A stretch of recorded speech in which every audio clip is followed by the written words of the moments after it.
their findings, their predictions maybe, about the topic of this year's World Forum, that is democracy and peace, ? So we hear their presentations, and then we see if there are some questions. But I would like to start straight away with Roberto. You have. Okay, great, thank you. So if I can just check that the slides are up. Great, excellent. Good morning, everyone. Welcome, it's a pleasure to be here. So the topic for this year's forum is democracy and peace. And that is a very logical combination, because peace is one of the central promises of democratic governance. A peaceful society is a society that is free from conflict and violence.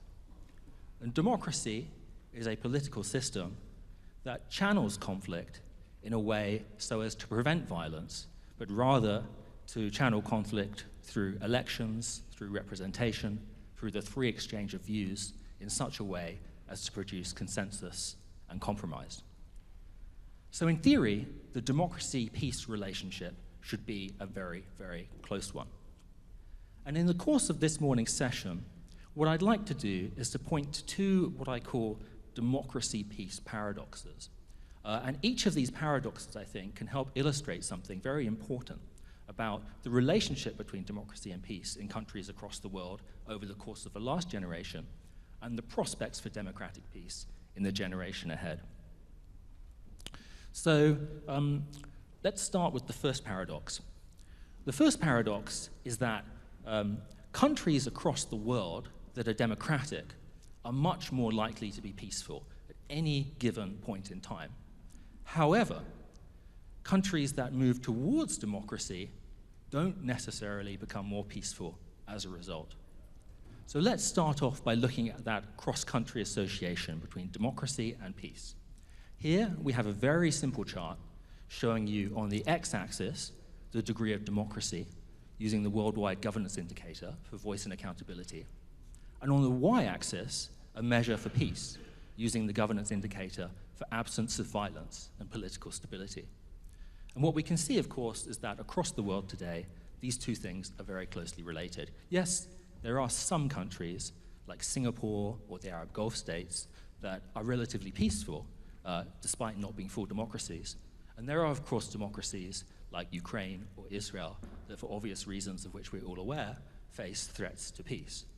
However, by and large, these two things are associated. So in theory, if you move further up on one, such as democracy, you should therefore move towards peace.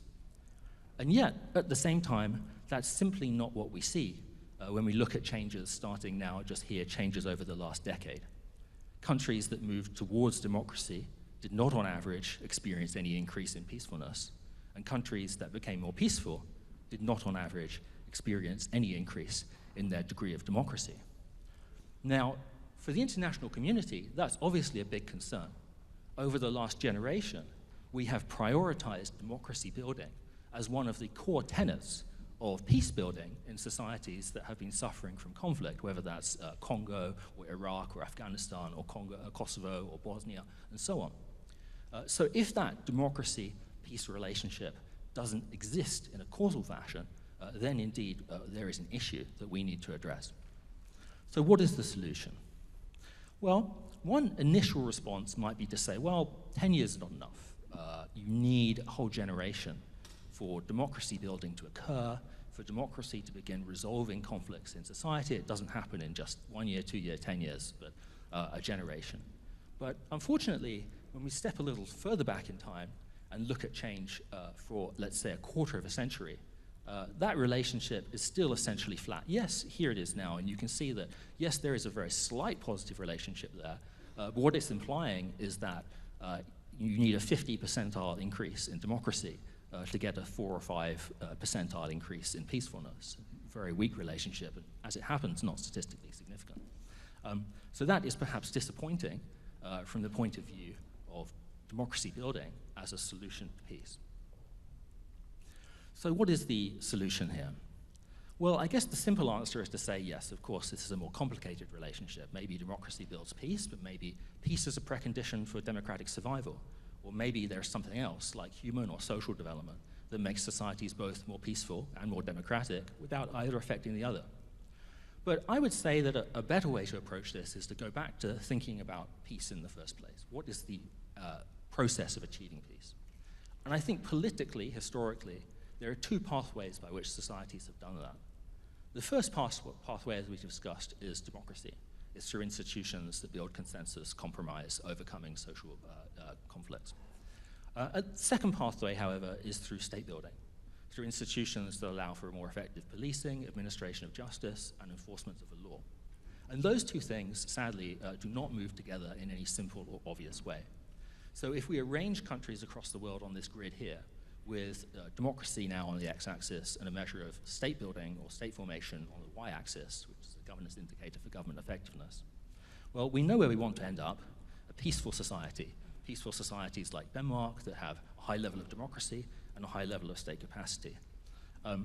And we can start to look at how societies are moving around on this space. So we can look at third-wave democracy, shown here. We can see moving towards democratic consolidation during this period. We could start to look at some autocratic regimes, shown here, a few examples that have moved up in state capacity but not moved especially to democracy. But what we really want to know, of course, is what is the general direction of travel? We can't plot all countries in the world on that chart without creating a mess. But what we can do is the following. Let's assume that each country in this space leaves something like a kind of wake turbulence. So here's Albania. It's moving up from its crisis in the mid-90s on democracy and state capacity, higher again. And that leaves behind, let's say, a sort of trail in the ocean, a current, a turbulence. And now let's repeat that process for 162 countries so we can see what the general flow looks like. Well, when we do that, we get something like the following. And that becomes clearer when we put those country labels back, what's been going on in the world. On the one hand, we have a cluster of countries that are experiencing autocratic resurgence. So those are countries shown here on the left-hand side, countries that are non-democratic regimes that have improved state capacity and have increased their influence in international and global affairs in ways of which we're all aware. The second cluster of countries in the middle, we can consider that are those countries sort of trapped in transition. These are countries that did move towards democracy during the third wave, but have failed to consolidate democracy and also struggled with problems of endemic weak state capacity at the same time. And finally, of course, there are those consolidated democracies up in the top corner, some of which, such as Belgium or Spain or the United States, have moved down a little bit on some of those state capacity measures, producing that very slight downward movement that we see there at the top.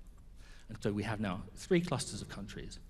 And that, I think, is a very good starting point to my second and final point for this morning, which is to look not just at democratic peace within countries, but democratic peace internationally. What are the prospects for peace between countries as well as within them? So I think what this illustrates here is something of which we're all aware, which is that we're living in a world that increasingly is dividing between different clusters of power, between rising challengers, principally authoritarian regimes in the international arena, between established Western democracies, and then third-wave democracies or emerging democracies principally in the global south, who are caught somewhere in between these two blocks. And that's something, for those who are interested, is something that we've explored a lot in depth in a report I'd point you to, a World Divided report, our latest report, where we looked at survey data from around the world over the course of the last decade and showed how global allegiances have increasingly been dividing between these two blocks. But for today, I'd just like to point us to a couple of consequences of this new international architecture. The first of those, directly related to peace, is that we are returning to a world of political violence.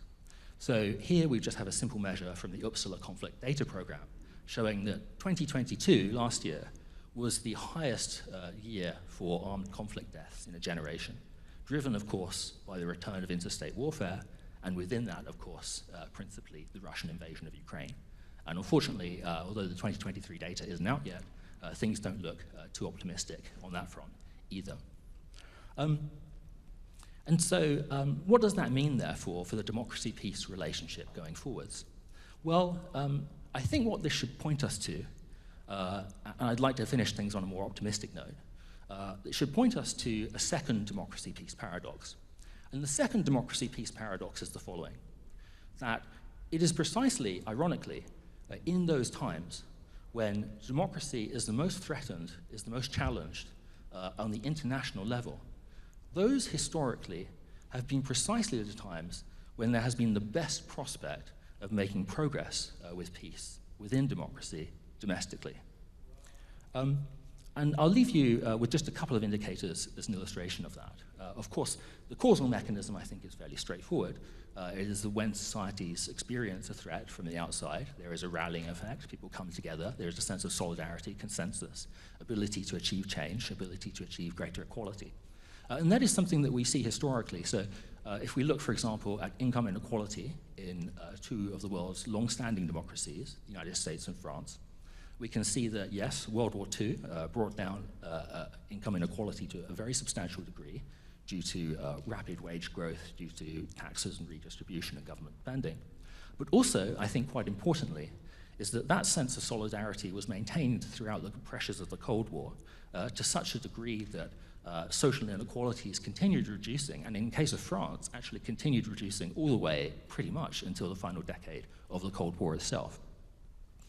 And the second indicator I'd like to show you is that that resulted in peace, not just in an abstract sense, in terms of a more equal society or in terms of a fairer society, but peace in a very literal sense, in the sense of a reduction of violence. So if we look, for example, at the US homicide rate in the 20th century, what I think here is quite interesting is that in the 1920s and 30s, regardless of the fact that the 20s was booming and the 30s was a depression, nonetheless, the homicide rate was very high in both cases. It was really only with Roosevelt's reforms in the 1930s and then World War II and the Cold War that things really started to change. And I think that reduction during the Cold War years is particularly important to focus on. That with a new social consensus, with a new commitment to full employment and to reducing social inequalities and tensions, that the United States actually achieved its historically lowest ever homicide rate in its history by the early 1960s. So what does this mean for peace and democracy going forwards? Well, I'll leave you with just two thoughts. The first paradox, that countries that transition to democracy don't necessarily experience peace. Well, unfortunately, that's revealed an important truth, that democracy building is not necessarily the key to peace building, and that many transitional democracies in the world today suffer from problems of endemic weak state capacity that is revealed in all kinds of ways, in criminality, in sectarian violence, in terrorism, so on. However, at least the good news there is that at least democracy is also not responsible for their weak state capacity, and that at least opens the prospect of overcoming those weaknesses in the years to come. And secondly, and finally, with regard to developed democracies, I think that there is a message of hope here. There is at least the possibility that in a world that is increasingly dividing, and a world that is increasingly at conflict, nonetheless, we can still make progress on building more peaceful societies domestically through greater attempts to overcome spatial and income inequality, through greater cooperation and collaboration between democracies, through greater investment in infrastructure and green growth. So I think that there is a possibility of a new consensus if we are able to seize it. And that perhaps if we do so, we will finally be able to deliver on democracy's promise of a more cohesive, inclusive, and ultimately more peaceful society. Thank you.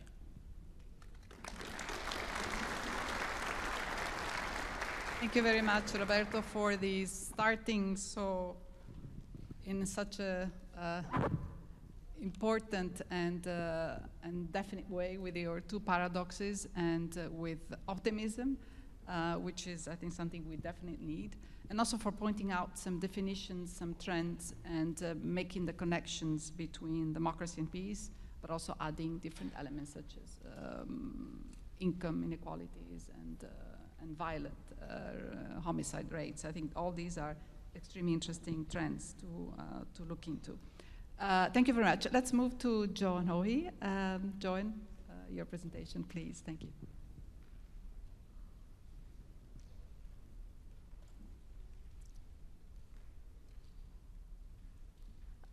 Well, hello everybody, good morning. It's a pleasure to be here once again and to talk to you this morning.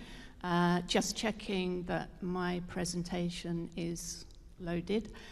So following Roberto, I hope I can maybe reinforce some of his points or illustrate them in another way, and I will try in this 10 minutes to address directly the question of whether democracy is conducive to peace, both interstate peace and internal peace.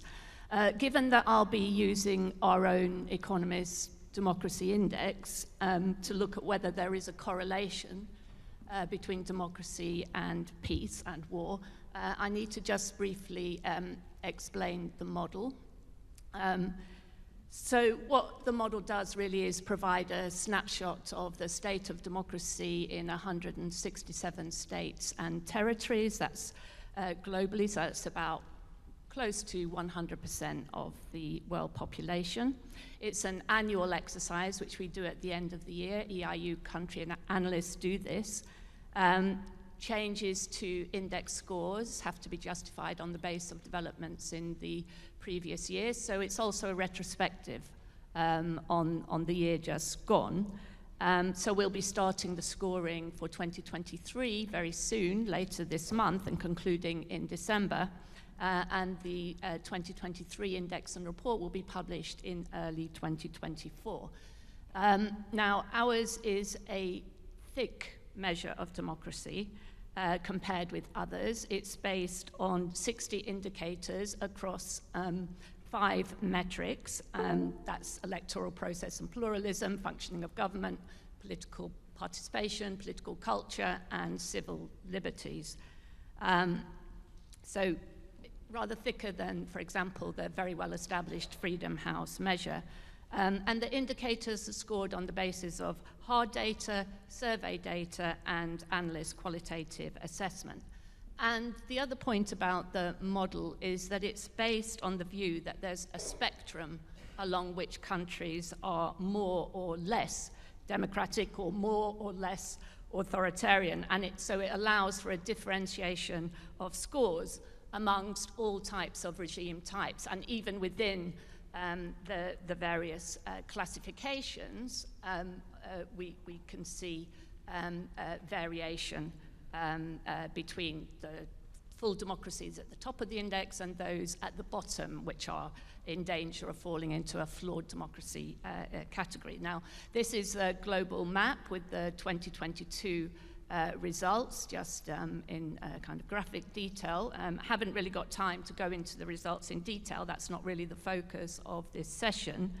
But what the latest results show is that the world can be divided into 24 full or consolidated democracies, 48 flawed or non-consolidated democracies, 36 hybrid regimes, which have elements of democracy, but also many elements of being unfree or tending towards authoritarianism. And then we have 59 authoritarian regimes. Now, the main focus of this session is to look at the link between democracy and peace. And so what I tried to do was just conduct a kind of rough and ready empirical exercise. And I applied the following metrics. So I looked at all the countries in each regime classification and looked at which ones were involved in a major war, a minor conflict, or were facing other types of conflict or insurgencies, internal challenges, and so on. And I defined those metrics as a major war, that's 10,000 or more deaths per year, a war 1,000 to 10,000 deaths per year, minor conflict up to 1,000 deaths per year, and clashes up to 100 deaths per year. And this is what I found. So among the full democracies, there's no real major war or even a significant conflict going on. We have South Korea, which you could describe as being involved in a frozen conflict. We have Taiwan, which is under an external threat, but not actually at war. Amongst the flawed democracy category, we have a major war going on now in the Middle East, in Israel, Gaza. We have quite serious conflict, long-running one in Colombia. It's been going on a long time. And then we have various other flawed democracies, such as India, Philippines, Indonesia, Brazil, Jamaica, facing internal conflicts and problems of a lesser dimension. We also have 3 frozen conflicts among the flawed democracies: Cyprus, Turkey, Serbia, Kosovo, Moldova, Transnistria. But then when we look at the hybrid regimes, at least 22 of the 36 countries are involved in war and conflict of some kind, well over half. And the same really pattern among the authoritarian regimes, at least 34 of the 59. So there seems to be a clear correlation between more democracy and more peace, or less democracy and more war and conflict. But I'm going to come back to this in a minute, because there are many caveats, I would say. I thought that, first of all, we should also try and look at things in a bit of a historical perspective. And Roberto started to do this as well in his presentation. I'd like to reference a really good infographic essay that Our World in Data did on this subject. You should go away and have a look at it, because there's some really nice graphics in there. But it's important to bear in mind that what we've seen over the course of the second half of the 20th century and the first decades of the 21st century is actually a decline in the absolute number of annual deaths from war, so certainly since 1945.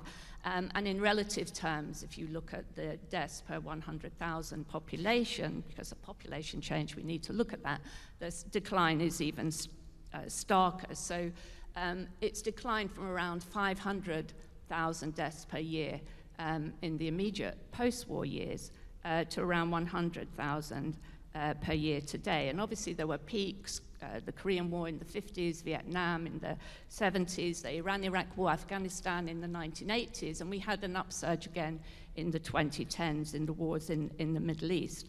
But over the past decade, and maybe this is starting to change now, what we saw was a decline in interstate wars and a rise in a proliferation of intrastate wars, internal wars and insurgencies and conflicts. Now that may be about to change or changing already. Certainly we saw a big change in 2022.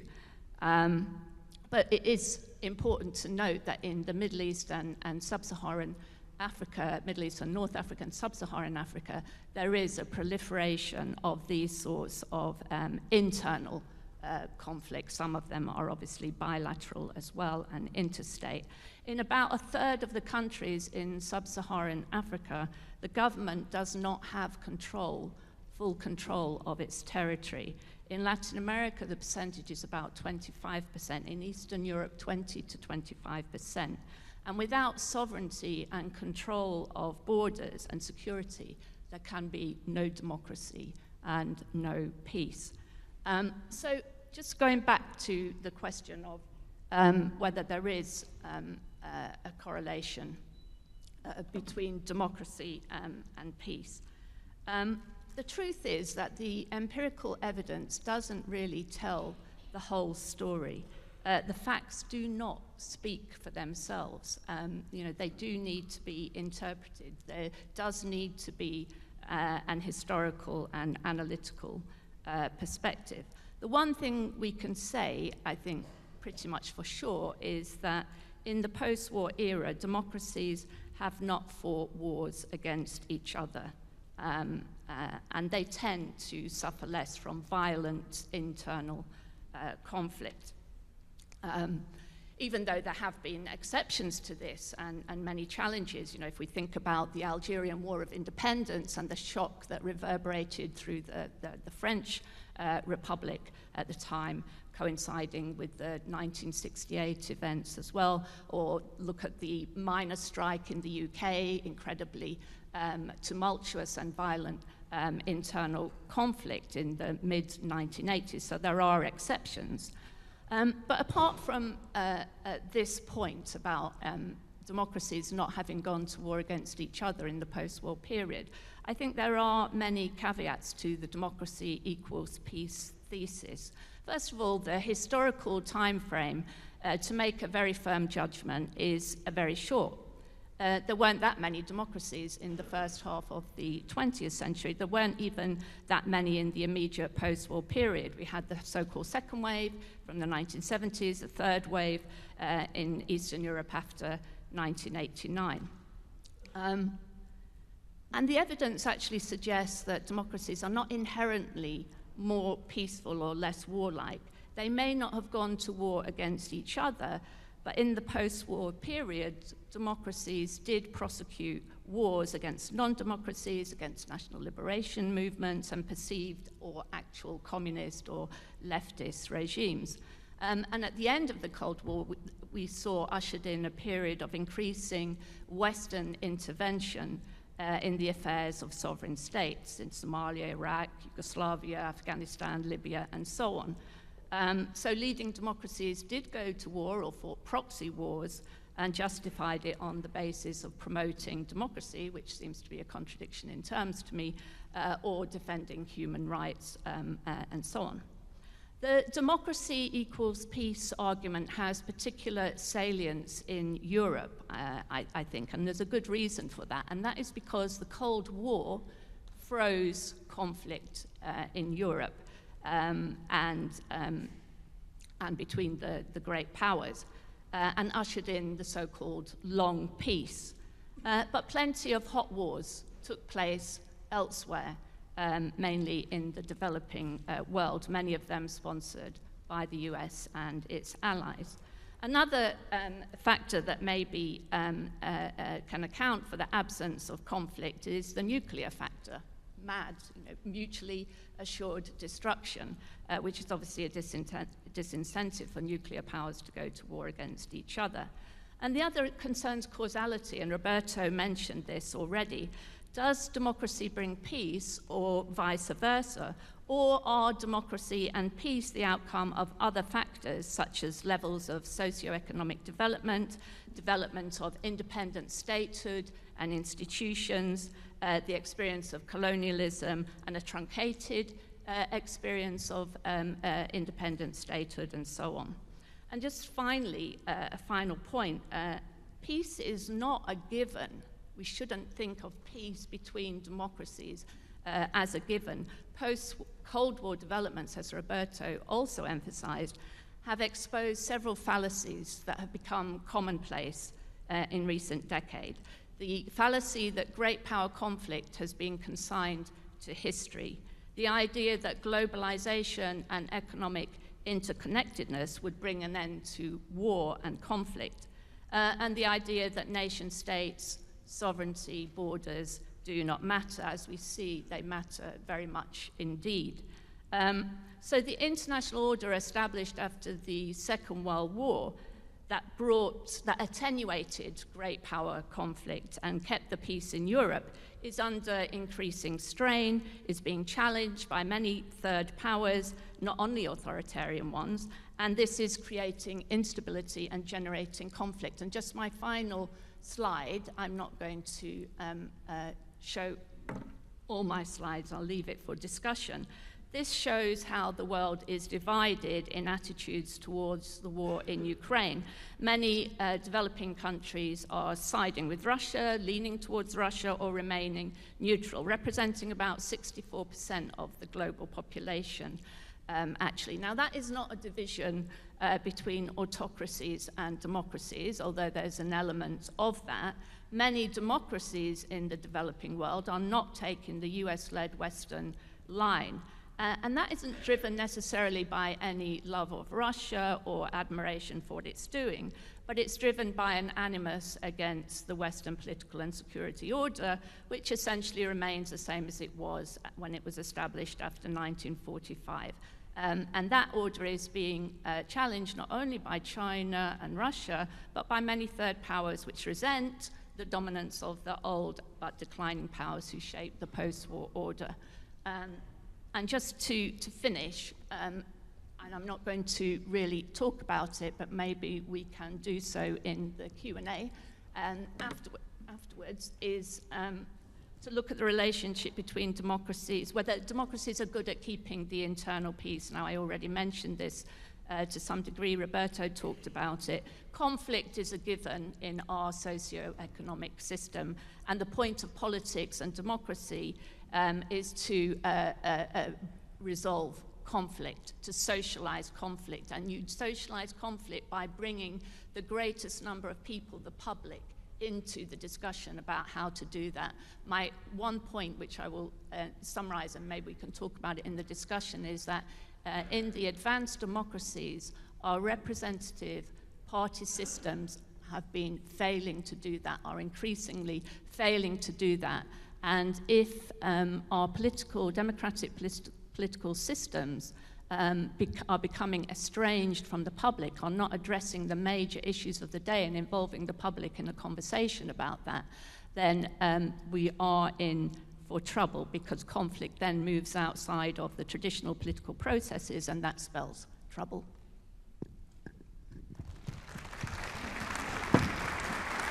Thank you very much, Joanne, for having enlarged the picture and giving it much more color and depth, and having introduced different concepts such as sovereignty, the changing international order, all extremely important concepts that I think will guide. I think you have been excellent also at paving the way for the future plenary discussions that are going to occupy us for the next three days. Let's now move to Serge. Please, Serge, and then we'll come with some questions. Thank you. Well, thank you very much. Good morning, everyone, and thank you to the Council of Europe for inviting the Institute for Economics and Peace and giving us the opportunity to share with you the results of our research. So I've also prepared a little PowerPoint, which is building on what has been said before, and please remember, especially in the beginning of my presentation, the map you already saw presented by Joanne before about the levels of democracy worldwide, and you will see that it's almost a copy-paste of the maps I'm going to show you, showing the impact, the absence of violence, or the presence of certain forms of violence. So first of all, the Institute for Economics and Peace is an Australian-based think tank, but with a global outreach and offices worldwide, and what we do is measuring, quantifying peace, identifying the drivers leading to peacefulness, but also all the benefits coming along with a more peaceful situation. So what I'm going to do now is really show you 4 maps going over the 4 main indexes we are producing on an annual basis. This is the map of the 2023 Global Peace Index, and the color code is of course showing you where countries are quite peaceful and where violence is present in the world today. This is an index analyzing what we call negative peace, which is the absence of violence or the fear of violence, and it's based on 23 indicators in 3 main families of indicators. So we look at the implication in internal and external conflict, we look at safety and security within societies, and we also look at levels of militarization. Just to continue, this is basically the flip side of the same coin. At the Institute for Economics and Peace, we developed a concept called positive peace, which is a systemic definition of peace, of peacefulness. So we're looking at structures, institutions, and attitudes leading to the creation, the development, but also the sustainability of peaceful societies. And of course, as I said before, identifying a variety of economic, social, governmental, and also resilience levels, which are going up as your levels of peacefulness are going up also. Also there, this is only the second map, you can see the same countries have been affected by violence before and are not really having the capacity to invest in peacefulness, to invest in the whole peaceful development. Somehow, this is quite easy to understand. A country at war or a country involved in a conflict has an average of about 35 to 40% of the GDP dedicated to that war. dedicated to that conflict. When we look at Ukraine today, it's up to 65% of their GDP dedicated to the effects of the war that has been imposed on them also. So there is some form of vicious cycle being installed. You are under the pressure of violence, you are in conflict also, and you don't have the capacity to reinvest into your own levels of peacefulness. So if we continue, this is the Global Terrorism Index, one of the third main reports we publish every year. It's one of the 23 indicators we use for the Global Peace Index there. Again, here you see a concentration. Really, the epicenter of terrorism is located in sub-Saharan Africa, more precisely in the Sahel, and more precisely in two countries of the Sahel, being Mali and Burkina Faso. About 50% of all terrorist attacks in the world, and also all casualties created by terrorist attacks, are located in sub-Saharan Africa. We see two main drivers for terrorism in the world today. First of all, it's conflict. We see that 96% of all terrorist attacks occur in a country which is involved in a conflict. So the terrorism as such is really a technique, tactique, and procedure within other forms of conflict, within other forms of violence also. So it's kind of a crystallization, a form of violence which is used in another form, in conflict as such. The second main driver for terrorism is political terror, high levels of political terror. And of course, there you can see one of the links also established with the levels of democracy. And finally, so this is another visualization of the regions most impacted. So clearly Sub-Saharan Africa with the Sahel region, the Horn of Africa, Middle East, and also what we call South Asia, so countries around Afghanistan and Pakistan. The last map I want to show you today is a report. The fourth edition has been released last week on the 1st of November. And the ecological threat report is looking at the interplay between the impact of ecological threats, and we are talking about water scarcity or water insecurity, food insecurity, and of course both are linked. Demographic evolution or demographic pressure, of course, showing us there is a demand for the resources which are not always available. And finally, we also look at the impact of natural resources. So this report is telling us that some countries are at risk of social implosion or social implosion, and we don't even need the aggravating effect or accelerating effect of climate change to lead to that social implosion. I think what's innovative about that report and really showing us the potential for conflict, or the potential for impact on societies, is the fact that we do not only concentrate on impact, but we also look at the interplay with the level of resilience of countries to absorb the shocks, these ecological shocks that they are facing. We measure the levels of resilience through a concept of positive peace.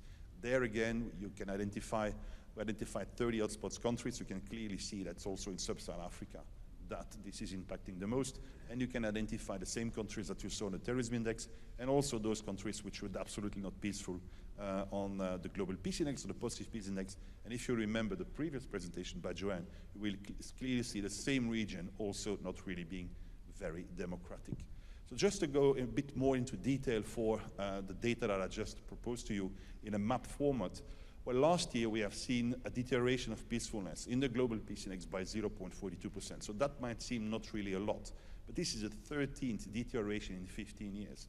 As you can also see on the slide, more countries improved their levels of peacefulness compared to those who deteriorated. So this is showing us two things. First of all, a widening gap between the most and the least peaceful countries in the world.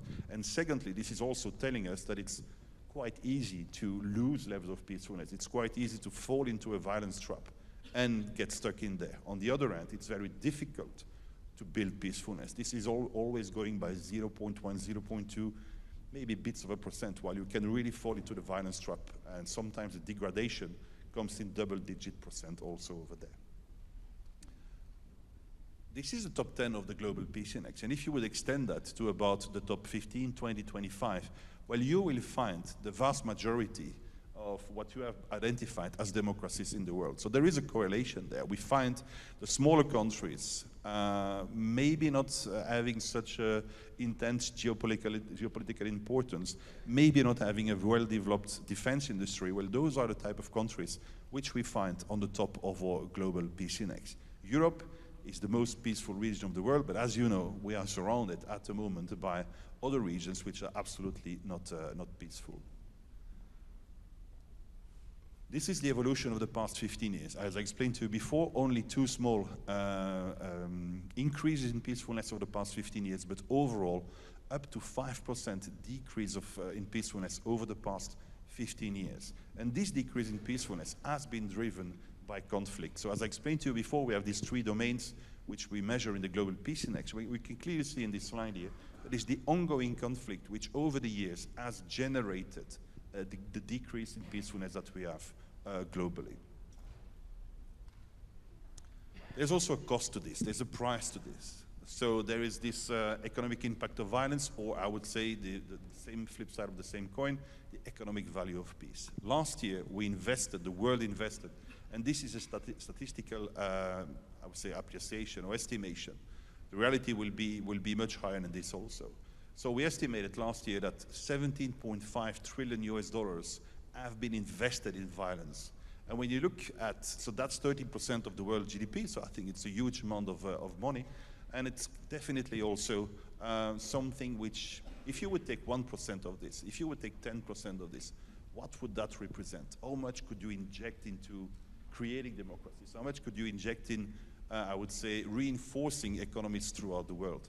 Well, about 1% of this amount, and it's less than 1% now because there has been a disinvestment also there, but about 1% of this amount is comparable to the global budget for overseas development aid. So just imagine what you could do if you could increase that by 1%.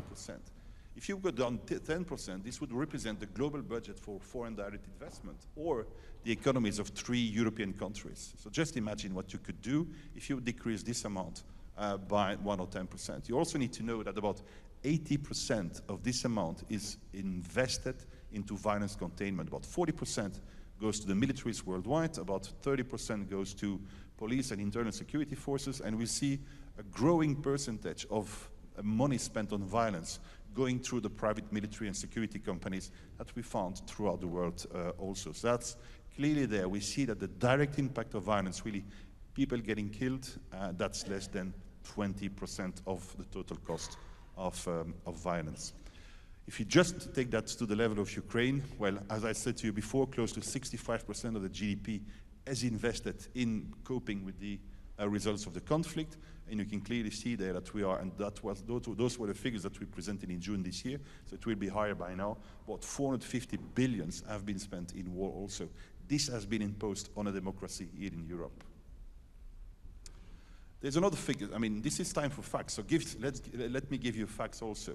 We're also losing a generation, so this impact of this war, it's not only economic, it's also human, and it's going to last for at least 1 or 2 generations. We have seen, so the statistics are showing us that male, for example, in Ukraine, 20 to 24 years of age, well, about 65% of those males are not present anymore in Ukraine, which means they have been killed in combat or have left the country also. If you go just one category higher, 25 to 29, it's still 55%. So clearly they're also keeping potential reconstruction in mind and redevelopment in mind. We will face problems doing this. It's not only Ukraine, it's not only Israel and Palestine.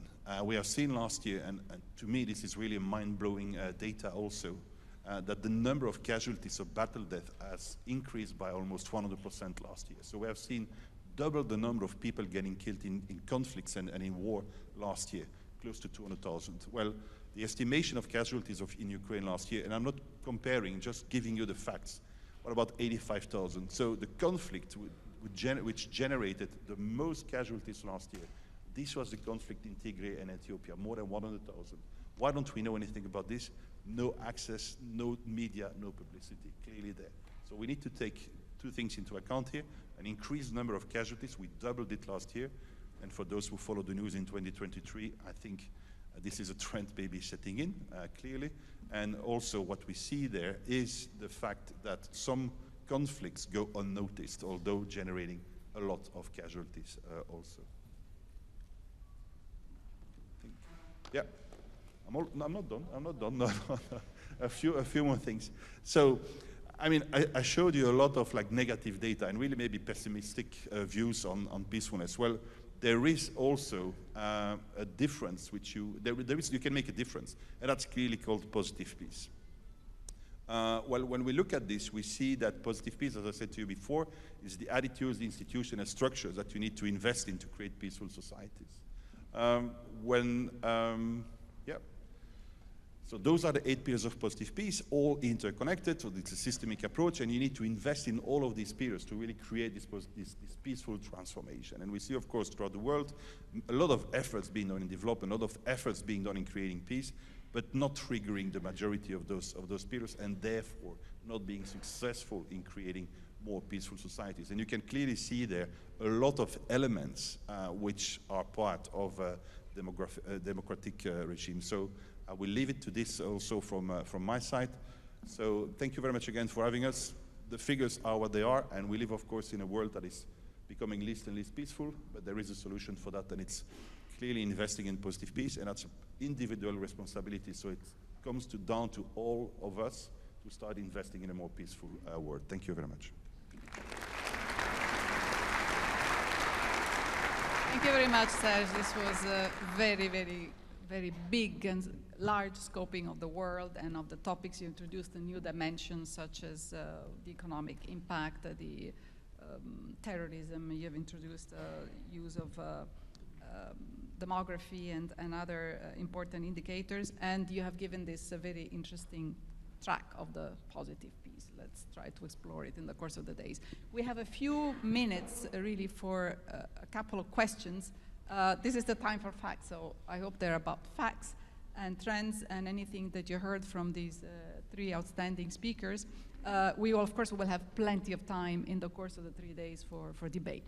But if there are some questions in the few, yes, please. I cannot see the number, but please. Hello, I am Nabia and I'm from India. I'm a youth delegate. My question is from Roberto. Thank you so much for your insightful talk. But as you mentioned that as a democracy, Israel is facing threat at this point. But given what they are doing with civilians in Gaza at this point, and with Gaza and West Bank in general, all the human rights violations there that are happening, can we call Israel a democracy and not an apartheid state? We'll take a few questions and then have a chance to hear from the speakers. Yes, 135. Hi, thank you. My name is Amy. I'm from Canada. I'm a youth delegate as well. I would like to ask the question, whoever could answer it best, if you could speak to the intersectionality of youth being involved in politics, given that from Canada, we do experience a lot of political apathy with youth here in Canada, and also talking about just the intersectionality of youth and democracy and how we can get young people involved, because I think this was a really amazing speak, but I think one thing that I was missing or a gap here was how we can get youth involved in democracy. Thank you. Okay, we'll take a couple of more questions. Please remain on the topics that were addressed here. As I said, we will have plenty of other opportunities to explore further. I just want to make sure that in the few minutes we have, we give a chance to clarify maybe some of the concepts that were explained. There are so many hands up, so I'm going to take it like this. Maybe 254.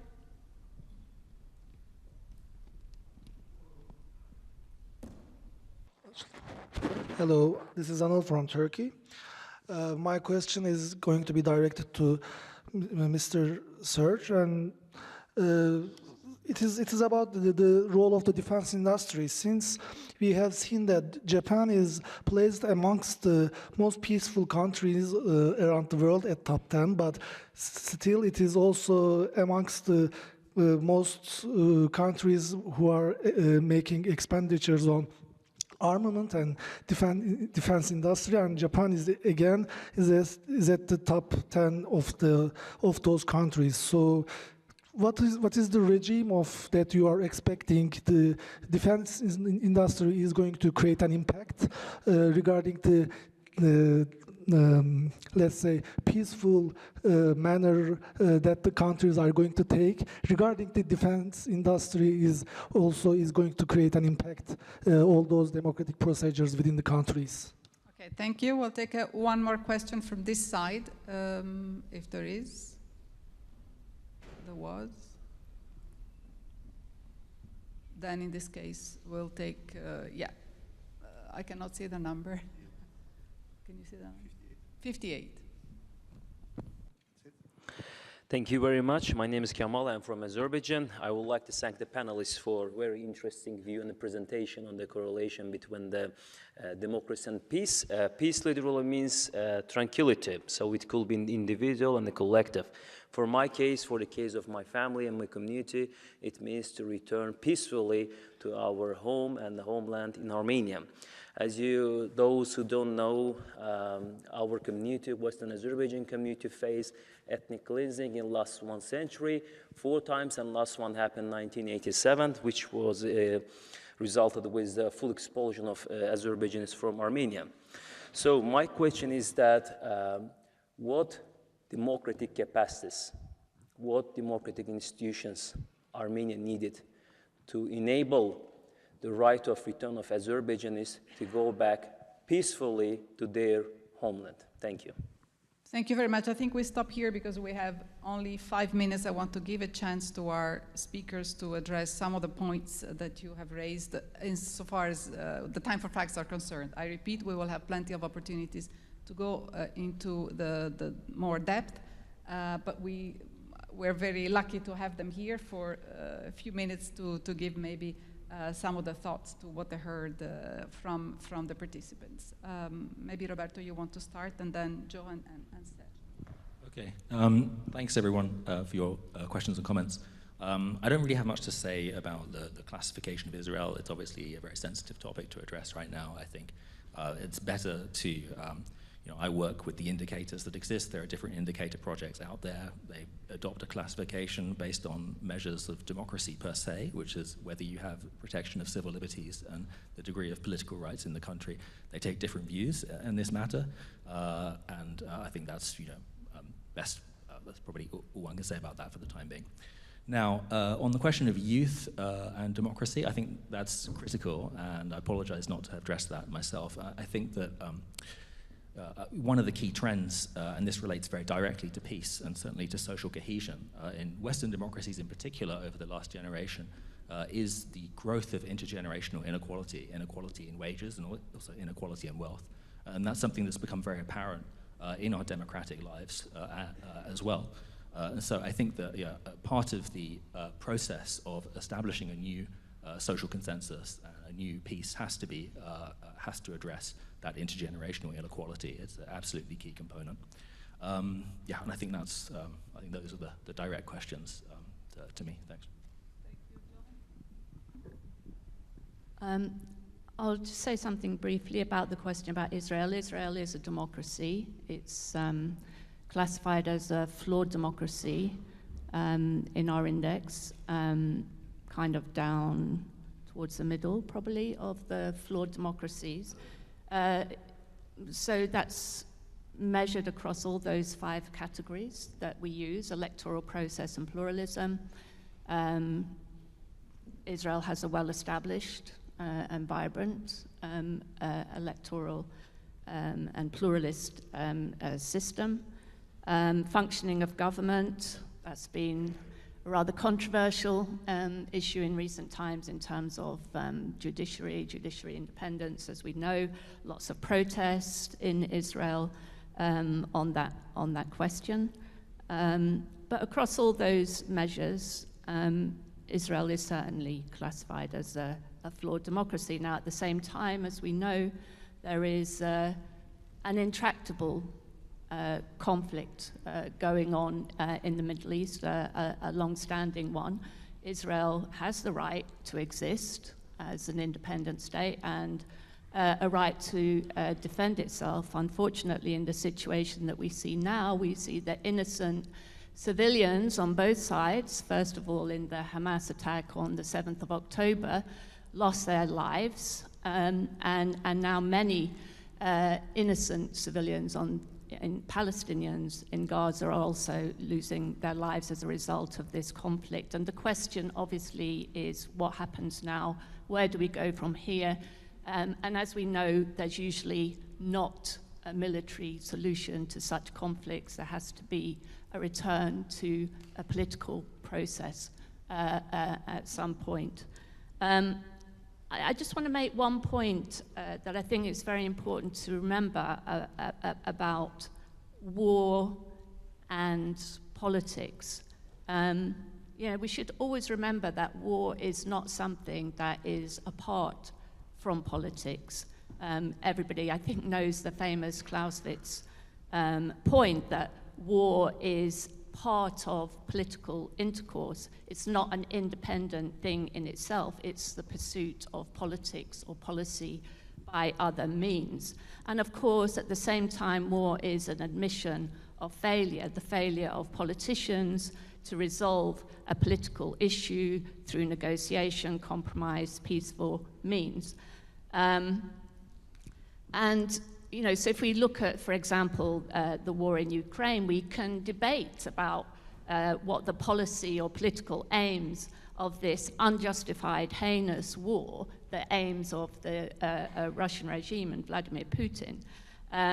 But we should be in no doubt that that there is a political and policy intent there, which we may disagree with strongly. Whether the objective, which was, in my opinion, to make Russia an arbiter of the post-Cold War security order in Europe, and ultimately he was prepared to go to war to achieve that aim. And of course, wars often do not turn out the way that political leaders intended them, because they're usually based on a very big miscalculation and misassessments, and this war is no different in that respect.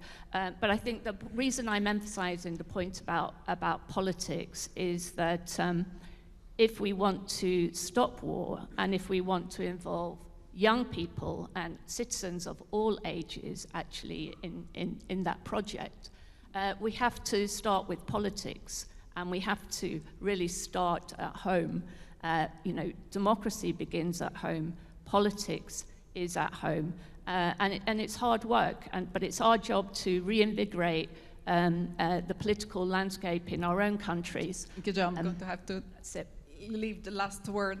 Quickly, 3 points. First of all, I think when we train in positive peace, women and youth are really central in this training. We have a lot of collaboration, for example, with the North-South dialogue of this Council of Europe, really focusing on youth, Y2P with USAID, so we definitely engage. We have this program of IP ambassadors also, where youth is also represented, but absolutely great question. I think absolutely right to mention that this is so important for future generations to also design their own future. To come back on the second question, Japan, I think you need to look at the Global Peace Index as a very complex index of 23 indicators. And if you look at the two first families about engagement in conflict and safety in society, safety and security in society, you can clearly imagine that Japan is really scoring high. When you look at the third one, militarization, absolutely right to say that there is a development over there, a development basically imposed by the geopolitical situation in this part of the world. It's only one of the 23 indicators, or maybe 2 or 3 indicators, which can have a kind of a negative impact of the overall score of Japan. So you need to understand the complexity of the measurement of peacefulness to the Global Peace Index, and you have identified 1 or 2 of the indicators which might be negative compared to more than 20 others, which will, for Japan, be very, very positive. And the third point, I think that's what I try to say with positive peace, and also what I try to say when I showed the cost of violence. It's a political responsibility. It's a political decision what you want to invest in, which type of approach you want to have, and basically it's a political decision to invest into a more peaceful future for their own society. Thank you, Sergio. We're going to have to close. I'm very, very sorry, because you're all very inspiring, and I guess from the questions, I think there is a desire to continue, but I'm sure you can continue also in the course of the forum. Thank you very, very much. A big applause to the speakers, and we'll move on to the next.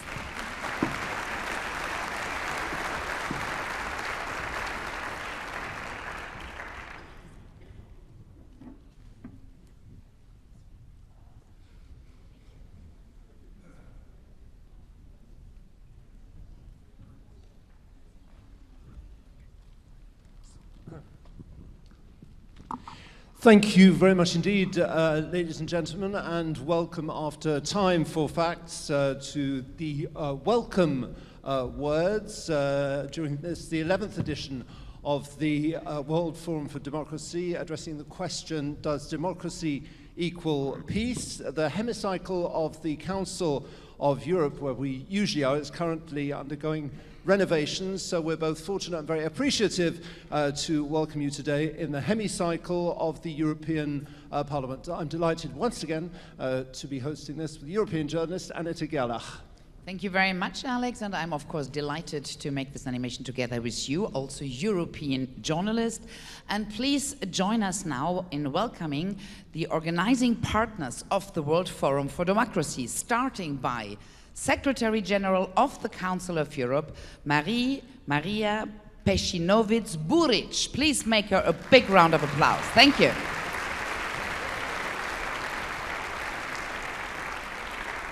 Thank you very much and welcome, bienvenue.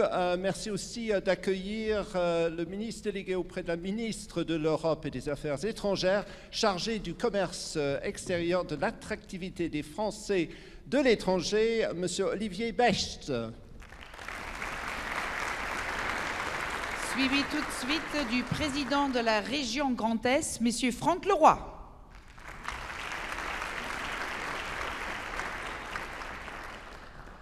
Merci d'accueillir les conseillères d'Alsace déléguées au renforcement des liens démocratiques et de la démocratie européenne, collectivité européenne d'Alsace, Madame Pascale Pfeffer. Merci de l'accueillir.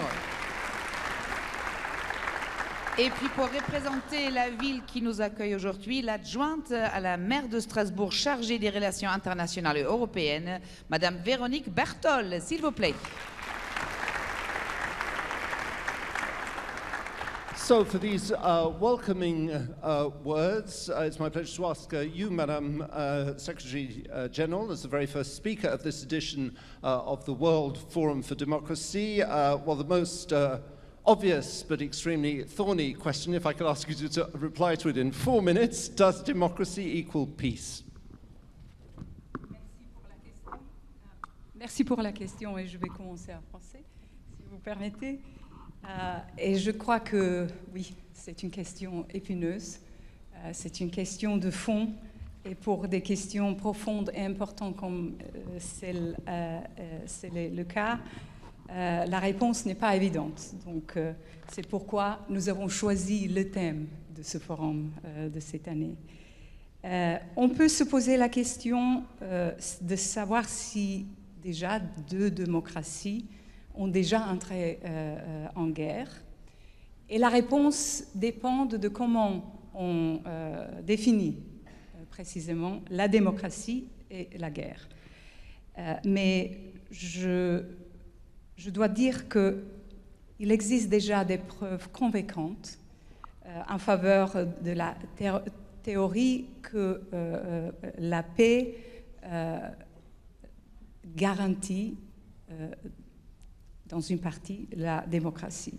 Donc l'idée selon laquelle les démocraties sont moins susceptibles d'entrer en conflit armé une avec l'autre est évidente. Il s'agit certainement d'un élément essentiel du Conseil de l'Europe, parce que le Conseil de l'Europe a été créé pour préserver la guerre, pour promouvoir la paix en Europe. Et donc, c'est un peu l'ADN du Conseil de l'Europe. Donc, pour nous, protéger et promouvoir des normes communes, y compris les droits humains, c'est ce qui est dans le statut du Conseil de l'Europe, garantir la paix par l'unité. Donc, nous avons certainement, dans les 75 années qui se sont écoulées, eu beaucoup de succès. Mais ce qui est important ici de souligner, c'est que la démocratie et la paix ne sont jamais acquises. Donc, il faut œuvrer tous les jours, chaque heure, pour que ça soit ainsi. Donc, il y a la preuve qu'on a vue malheureusement récemment, quelles sont les conséquences quand un pays, État membre du Conseil de l'Europe, s'écarte de sa voie démocratique. Pendant des années, la Fédération de Russie a rompu avec les normes démocratiques une à une. Et aujourd'hui, les Ukrainiens le payent par le sang. Et la démocratie a échoué dans un État membre. Maintenant, il ne l'est plus. Et la paix a été volée à un autre. Donc là, on voit un lien très direct entre la paix et la démocratie. So when we speak about peace, we are not only speaking about the absence of all-out war. So here is the second question. There are lower-level aggression between countries or communities, or even within a country. There can be civil unrest, religious or ethnic tensions, high-level crime, protest disruption or violence because of perceived injustices, be it economic, be it racial discrimination, be it perceived inaction about the defining issues of our times, like climate crisis. So if these things are prevalent in our societies, if they put our security, safety at risk, can we really say that our societies are peaceful? So this is another set of questions to be answered. So are these things less likely to happen in democracies? And are they easier to address and resolve in democracies? I must say, for my part, I believe in democracy, and I make no apology for that. But to believe in democracy is to believe in openness, transparency, and debate.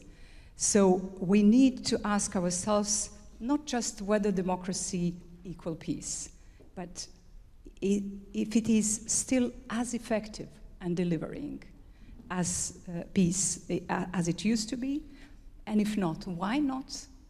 And what can we do about that? That's a main issue in my view. So the future of democracy belongs to younger generations, to all of us, but in particular to you, as many of you are that too. And this is why it is important that so many of you are here with us. And this is why we want to really see from your experiences, from your knowledge, and from how you see the future, where the peace equals democracy, and how to find right answers for all of us, but from Council of Europe perspective, from our 46 member states, to guarantee the peaceful future. So actually, I really have put only a few questions. I hope we will all find the answers, but what is certain that we will certainly use your excellence and your knowledge to do whatever is possible to really guarantee again the peace and democracy in Europe, but also in other parts of the world where Council of Europe certainly is linked with, not only in our neighborhood, but through its conventions open to the whole world, actually to the whole democratic world around the globe. Thank you very much. Thank you very much, Madame Secrétaire Générale. Monsieur Olivier Becht, vous êtes le ministre, vous êtes le représentant donc, du pays hôte aujourd'hui, mais aussi un ministre alsacien né à Strasbourg. Il n'est pas anodin que Strasbourg soit le siège du Conseil de l'Europe et du Forum mondial de la démocratie, compte tenu de son histoire, au cœur des efforts de la paix et de la démocratie en Europe. Dites-nous ce qui vous inspire, donc la thématique de ce forum, paix égale démocratie, point d'interrogation. Bien, merci beaucoup. Bonjour à toutes et à tous. D'abord, pour moi, c'est effectivement, vous l'avez rappelé, un honneur d'être là au Conseil de l'Europe, ici à Strasbourg aujourd'hui. Je suis d'une famille alsacienne dont les deux grands-parents ont vécu 2 guerres mondiales et savent plus que tout ce que nous devons à l'Europe pour garantir la paix. Et nous n'aurions pas cette paix si nous n'avions pas la démocratie. J'en suis convaincu. Pourquoi ? D'abord, parce que je pense que, comme disait Churchill, la démocratie, c'est le pire de régime à l'exception de tous les autres. Pourquoi ? Parce que, finalement, c'est une manière de réguler l'insatisfaction. La démocratie régule l'insatisfaction de ses citoyens à travers l'alternance qui est possible à travers les urnes. Ce qu'évidemment, les régimes totalitaires, dictatoriaux ne peuvent pas faire. Eux, ils régulent l'insatisfaction de leur propre peuple en allant orienter leur attention vers un ennemi de l'intérieur ou vers un ennemi de l'extérieur, ce qui amène évidemment la guerre, que ce soit la guerre civile ou évidemment la guerre avec des puissances étrangères. Deuxième message, c'est qu'aujourd'hui, peut-être plus que jamais, la démocratie est en danger. Elle est en danger parce que les valeurs que nous défendons sont combattues par d'autres forces politiques dans le monde qui proposent eux-mêmes un système de valeurs. Alors on a toujours eu des gens qui étaient opposés à nos valeurs, mais ce qui change aujourd'hui, c'est que nous avons des gouvernements qui font la promotion d'un autre système de valeurs, qui disent vous pouvez avoir la prospérité et la sécurité sans la démocratie, sans les droits de l'homme, sans l'état de droit. Et face à cela, nous devons non seulement protéger nos valeurs, mais nous devons aussi combattre pour nos valeurs. Et le premier combat qui est à mener, c'est celui du rappel de l'universalité de nos valeurs. Si nous promouvons la démocratie, les droits d'homme, l'état de droit, ce ne sont pas parce que ce sont des valeurs occidentales. Ce sont peut-être des valeurs qui sont nées des philosophes grecs, du droit romain, de l'humanisme de la Renaissance ou des révolutions britanniques, américaines et françaises après le siècle des Lumières. Mais ce sont des valeurs fondamentalement universelles.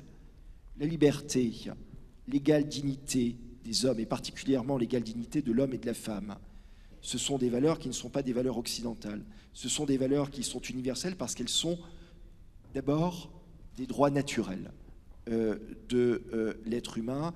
Et le combat actuel des femmes iraniennes ou encore de certains étudiants chinois de Hong Kong ou d'autres villes à travers parfois des pages blanches rappelle que ce combat est un combat pour des valeurs universelles. Et puis le troisième message que je souhaiterais passer, c'est que finalement la démocratie, elle est en danger du fait du combat extérieur que certains lui portent, mais également, et c'est peut-être son ennemi le plus important, c'est celui de l'intérieur. Et l'ennemi de l'intérieur de la démocratie aujourd'hui s'appelle la révolution technologique. Lorsqu'on regarde l'histoire, les monarchies absolues sont mortes en fait de n'avoir pas compris, après l'une des plus grandes révolutions technologiques qu'il y ait eu de l'époque, au XVe siècle, l'invention de l'imprimerie, du désir d'une petite classe, l'élite du tiers-état, comme on l'appelait à l'époque, la bourgeoisie, qui à travers l'imprimerie a eu accès à la connaissance et qui ainsi voulait participer à la décision. C'est la naissance de la démocratie, ou plus exactement la renaissance de la démocratie représentative en Europe. Aujourd'hui, nous vivons une révolution technologique bien plus importante que celle de l'imprimerie, avec l'Internet, avec les smartphones, avec les réseaux sociaux, avec l'intelligence artificielle, avec les neurotechnologies qui vont connecter de plus en plus le cerveau humain à la machine. Cette révolution-là, elle donne la possibilité aux citoyens, j'allais dire, de base, d'avoir accès à l'information, et non seulement d'avoir accès à l'information, mais de vouloir et pouvoir participer lui-même en direct, en temps réel, au processus décisionnel.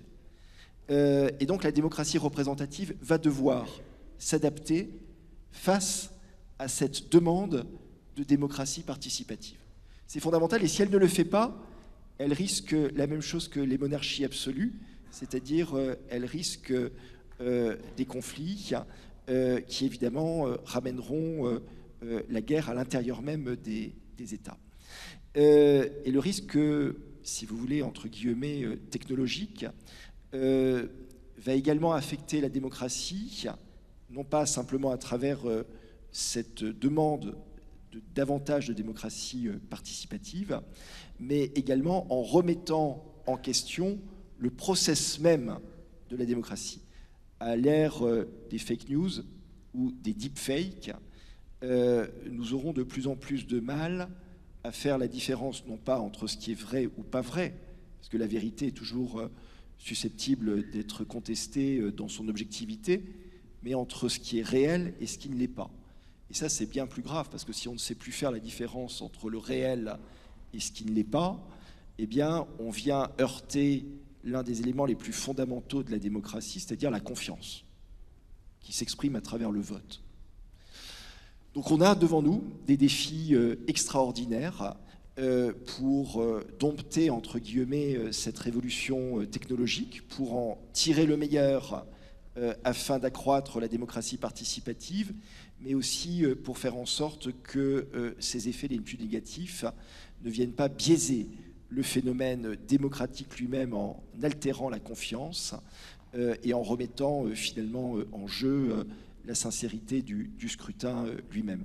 Je pense que ce sont des défis extraordinaires, on le disait tout à l'heure avec Madame la secrétaire générale, ici, quelques mois après le sommet de Reykjavik du Conseil de l'Europe, ce sont des temps très compliqués et en même temps, ce sont des temps formidables parce que ce sont des défis qui, pour tous les gens engagés comme vous, aujourd'hui, eh bien, nous mettent un peu au pied du mur, exigent de nous des efforts pour réinventer un certain nombre de choses, comme les pères fondateurs l'avaient fait au niveau européen après la Seconde Guerre mondiale, et le faire en préservant la paix.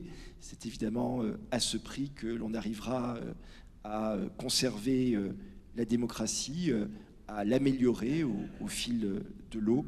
C'est à ce prix que l'on arrivera à préserver notre paix européenne si précieuse, et c'est à ce prix aussi que l'on arrivera à léguer à nos enfants en héritage un monde dont nous n'aurons pas honte. Merci à toutes et à tous d'en être les acteurs. Merci beaucoup, Monsieur le Ministre. Monsieur le Roi, nous faisons face, évidemment, c'est le sujet de notre débat, à une actualité européenne et internationale tendue avec le retour de la guerre sur notre sol européen et des analyses, comme on vient de l'entendre, très divergentes de la vitalité du modèle démocratique européen. C'est ici le siège à Strasbourg.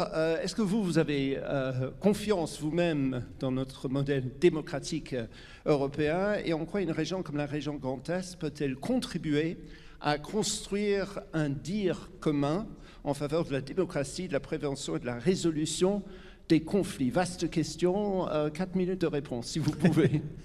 Merci, bonjour à tous, bonjour à toutes. Très heureux d'être parmi vous aujourd'hui et je félicite évidemment les organisateurs de ce forum. Mon engagement européen, il est très ancien. Je me souviens avoir été visiter à l'âge de 17 ans la maison de Robert Schuman et ça a été pour moi, j'allais dire, une vraie découverte et depuis mon engagement européen s'est jamais essoufflé. Donc je reste fondamentalement optimiste sur notre modèle démocratique. Pour autant, je rejoins complètement ce que vient de dire Olivier Becht, à savoir que la démocratie aujourd'hui est menacée de toutes parts. À la fois extérieurement, un certain nombre de puissances, de régimes autoritaires aujourd'hui ont intérêt à affaiblir la démocratie, et on n'affaiblit pas la démocratie en l'affrontant par les armes, on affaiblit la démocratie en l'affrontant, en distillant par les réseaux sociaux, par un certain nombre de démarches qui peuvent commencer par la cybersécurité, qui peuvent commencer par le travail de l'opinion à travers les réseaux sociaux, à travers des thèses complotistes et autres. On mine l'intérieur de la démocratie pour que cette démocratie fonctionne moins bien et que les mécontents de la démocratie s'expriment et se tournent vers des thèses qui sont les thèses qui arrangent les pays de régimes autoritaires qui cherchent aujourd'hui à nous affaiblir. Ce processus, il est en marche depuis un certain nombre d'années. Souvenez-vous de ce qui s'est passé aux États-Unis aux élections lorsque Trump a été élu. L'influence russe a été démontrée à l'époque. Souvenez-vous, en 2017, les élections présidentielles chez nous, le président de la République actuel a dû faire face pendant la fin de sa campagne à une offensive très forte de hackers et une offensive très forte sur les réseaux sociaux. Ça existe aujourd'hui et c'est rentré malheureusement dans les pratiques du quotidien. Et nous devons nous armer contre tout ça. Parce qu'effectivement, comme l'a décrit Olivier Becht à l'instant, ce danger, il est omniprésent, on ne le voit pas, mais il pénètre un certain nombre d'esprits, un certain nombre de lieux. Il vient fragiliser les fondements de notre démocratie. Et face à cela, nous devons réagir. Et nous essayons évidemment de le faire à tous les niveaux. Vous avez évoqué la région Grand Est. Évidemment, on accompagne aujourd'hui toutes les entreprises qui sont confrontées à des problématiques de cybersécurité, par exemple. On fait en sorte de travailler avec les territoires, de veiller à ce que sur ces territoires, le développement puisse être organisé en lien et en démarche participative avec les acteurs de ces territoires. C'est aussi comme ça qu'on combat les atteintes à la démocratie. C'est par la participation des citoyens, par leur prise de conscience de leur pouvoir sur le cours des choses, que on les met à l'abri quelque part de ces offensives qui sont sournoises, mais qui sont néanmoins réelles. Et aujourd'hui, j'allais dire, il suffit de regarder un quart d'heure les réseaux sociaux, de mesurer l'influence de ces réseaux sociaux sur des classes d'âge tout à fait particulières. On a évoqué les réseaux sociaux qui touchent aujourd'hui beaucoup les adolescents, mais qui distillent également un certain nombre de messages et qui conditionnent les esprits. On a tous en tête, pendant la phase du Covid, des thèses complotistes qui se sont développées et dont le lien pouvait être fait avec des pays autoritaires situés aux marges de l'Europe. On a donc ces offensives régulières, d'où la nécessité de travailler dans ce genre de forum et de faire de chacun d'entre nous, ici dans cette salle, mais bien au-delà, des défenseurs acharnés de la démocratie, parce qu'elle est menacée aujourd'hui par le monde tel qu'il va, par l'expression d'un certain nombre de courants radicaux, sur le plan religieux, sur le plan politique et autres, qui viennent saper les fondements de la démocratie. Et puis on a également ce qu'on appelle maintenant les démocratures, c'est-à-dire des pays qui ont aussi, et il en existe en Europe, l'apparence de la démocratie, mais qui en réalité, par exemple, violent le principe de séparation des pouvoirs, qui est un principe intangible et fondamental dans une démocratie, dans un état de droit. Voilà, ce sont des éléments contre lesquels il faut combattre, parce que c'est comme ça qu'on affaiblit la démocratie, et l'objectif de ces pays, notamment d'inspiration autoritaire, c'est bien de nous affaiblir pour gagner cette lutte d'influence qui fera qu'à l'échelle planétaire, ils pourront gagner des positions au détriment du monde libre. Merci beaucoup, Monsieur Leroy. Absolument, vous pouvez tout à fait l'encourager et l'applaudir. Madame Pascale Pfeffer, que fait la collectivité européenne d'Alsace en matière d'éducation à la paix? Bonjour à toutes, bonjour à tous. C'est un grand honneur d'être présente aujourd'hui dans ce forum que la collectivité européenne d'Alsace soutient très très fortement. Oui, l'actualité nous le rappelle, chaque jour la démocratie et la paix sont en grand danger et nous devons, nous, élus, tout faire pour la promouvoir et pour la préserver. Alors le forum, c'est bien, c'est extraordinaire, c'est magnifique, mais cela ne suffit pas. Il y a aussi tout au long de l'année un travail profond en matière d'éducation à mener, et c'est ce à quoi nous nous attelons à la collectivité européenne d'Alsace. L'ignorance est encore trop fréquente et laisse place à la haine dans toutes les générations, mais aussi chez les jeunes, et c'est ainsi que dans notre actualité nationale, nous avons pu déplorer l'assassinat de 2 professeurs. Nous devons donc prendre nos responsabilités et éduquer les jeunes à la paix et à la démocratie. Alors, quelques pistes de réflexion à partir de ce que nous faisons à la CEA, la collectivité européenne d'Alsace. Nous avons donc en charge les collèges et auprès de nos collégiens, nous avons mis en place des ateliers, des actions de lutte contre l'intolérance et contre les discriminations de toutes sortes. Mais l'éducation à la paix passe aussi par l'histoire. Aussi cruelle et choquante que puisse être l'histoire, ça a déjà été un peu évoqué tout à l'heure, elle doit marquer les esprits de nos jeunes et leur faire comprendre que la paix et la démocratie sont une urgence, un impératif. C'est pourquoi nous organisons et nous subventionnons des visites sur les lieux de mémoire. Nous voulons aussi sensibiliser nos jeunes à l'importance des instances nationales de l'Europe. C'est bien grâce à l'Europe et à la construction européenne, vous l'avez évoqué tout à l'heure, Madame la Secrétaire Générale, que nous connaissons ici la paix, grâce à ces solidarités de fait qu'évoquait Jean Monnet en 1950. Grâce à cela, nous avons la paix. Mais permettez-moi d'ajouter quelque chose qui me tient à cœur dans la défense de la démocratie et de la paix. C'est le rôle que nous, les élus, qui sommes des produits de la démocratie, avons à jouer dans cette promotion de la paix. Nous devons être exemplaires et nous attaquer au problème de l'abstention. L'abstention et l'ignorance sont des ennemis terribles de la démocratie et la porte ouverte à tous les totalitarismes. C'est pourquoi nous, élus locaux, nous acharnons à créer du lien, à être présents sur le terrain, à écouter les gens, à les impliquer dans les décisions qui les concernent. Mais nous ne pouvons plus faire l'impasse sur les réseaux sociaux qui ont déjà été évoqués. Nous avons besoin des réseaux sociaux, malgré toutes les dérives, pour créer une véritable interaction avec nos concitoyens, pour leur expliquer que chacun et chacune d'entre eux sont importants dans le fonctionnement de la démocratie. Et comment cela s'exerce? C'est en allant voter. Donc, lutte contre l'abstention est une de nos grandes armes pour lutter contre l'absence de paix et de démocratie. Alors, deux classes qui sont présentes ici, d'Allemagne et de France, de Colmar et de Freiburg, j'en profite pour les saluer, vont participer cet après-midi au lancement d'un grand jeu par la CEA qu'on appelle Démo Pratique. C'est un jeu de rôle. Je ne sais pas où ils sont cachés, là. Ils vont être mis en situation. Ils vont être mis en situation dans la peau d'un élu, de façon ludique.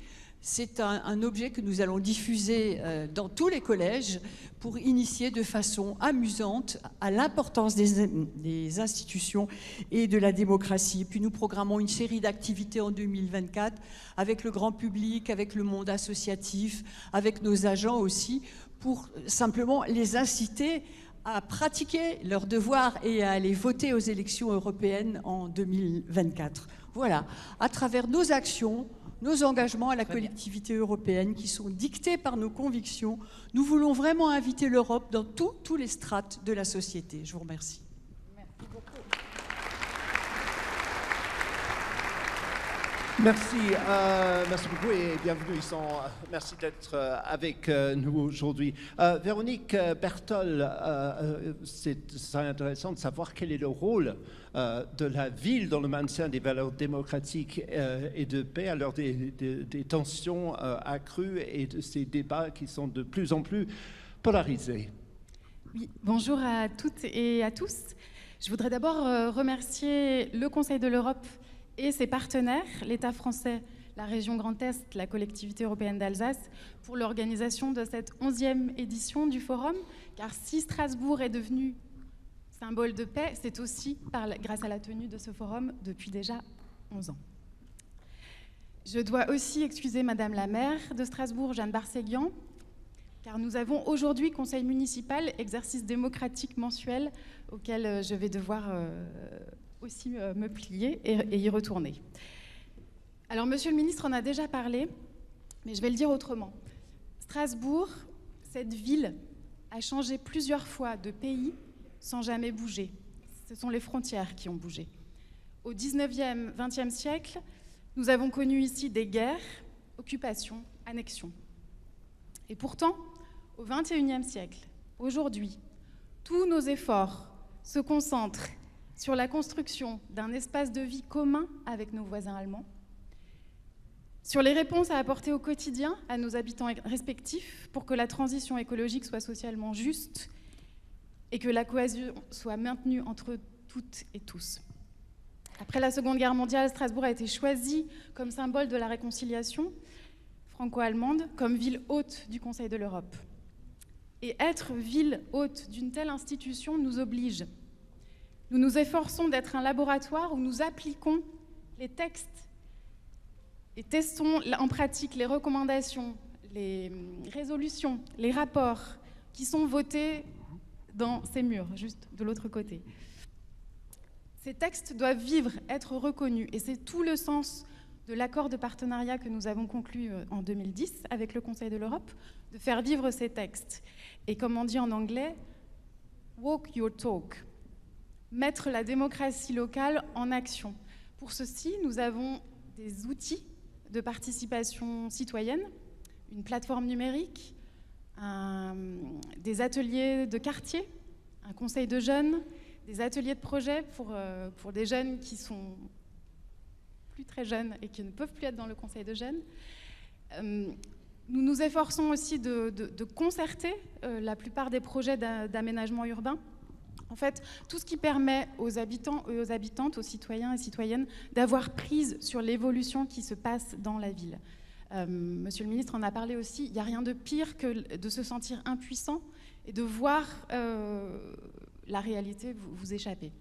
Donc ça, c'est sur la partie démocratie en action. Sur la partie paix, nous affichons nos valeurs de paix, de respect de la dignité humaine et respect des droits humains.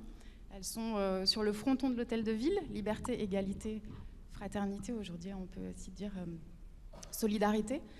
Nous avons, en tant que ville, plusieurs coopérations décentralisées où nous mettons en œuvre une solidarité internationale. Et puis ici, à l'accueil, nous pratiquons un accueil inconditionnel. Chaque fois qu'il y a une crise dans le monde, les populations se déplacent. Pour nous, il est important de les accueillir, ces populations déplacées, qu'elles soient de Syrie, d'Afghanistan, d'Ukraine, d'Arménie. Et puis, je parlais du conseil municipal tout à l'heure. Nous allons, j'espère, voter aujourd'hui une motion sur la situation au Proche-Orient. Merci beaucoup, Véronique Bertol. Et nous sommes ravis d'accueillir dans notre cercle maintenant Pape Ndiaye, ancien ministre de la Culture français, aujourd'hui représentant de la France auprès du Conseil de l'Europe, mais aussi historien. Et c'est justement cette facette qui nous intéresse le plus aujourd'hui. D'un point de vue historique, est-ce que l'équation démocratie égale paix, est-ce qu'elle tient la route? Est-ce qu'elle se vérifie sur le long terme? Merci beaucoup de nous faire ça en 4 minutes 30. Merci, bonjour à toutes et à tous. Et vraiment heureux de participer à ce forum mondial pour la démocratie. Pour répondre à votre question, je pourrais passer par une réflexion d'un philosophe, Paul Ricoeur, pour qui la finalité de la démocratie, c'est la réduction de toute forme de violence. Et au fond, d'un point de vue historique, on pourrait déjà remarquer à l'échelle internationale que les démocraties ne se font pas la guerre entre elles. Il n'y a pas d'exemple de 2 démocraties qui se soient combattues militairement. Autrement dit, le XXe siècle en particulier a été caractérisé par l'invention de modes de règlement des conflits, des différends qui existent entre les pays à tous égards, qui ne passent pas par le militaire, qui ne passent pas par l'affrontement militaire. Les démocraties se combattent entre elles, mais elles ne se combattent pas militairement, même si elles peuvent avoir des différends très importants, y compris des différends de frontières, de territoires, etc. Donc ça, c'est quand même un des grands legs du XXe siècle, qui est le siècle du fer et du sang, le siècle des génocides, mais c'est aussi le siècle où l'on a, tant bien que mal, inventé des procédures par lesquelles on peut régler les différends à l'échelle internationale. Le Conseil de l'Europe est une de ces procédures, bien entendu, dont on va fêter le 75e anniversaire très bientôt. Et puis, quand on parle de violence, on ne parle pas simplement à l'échelle internationale, on parle aussi des violences internes aux sociétés. Et les démocraties, elles sont aussi faites pour réduire les formes de violence sociale qui peuvent être issues des inégalités qui naissent et qui se développent dans tous les pays. Et donc, on a cette question qui est aussi celle de la paix des sociétés, de la paix civile. Comment fait-on pour que les citoyens dans un pays ne s'affrontent pas entre eux?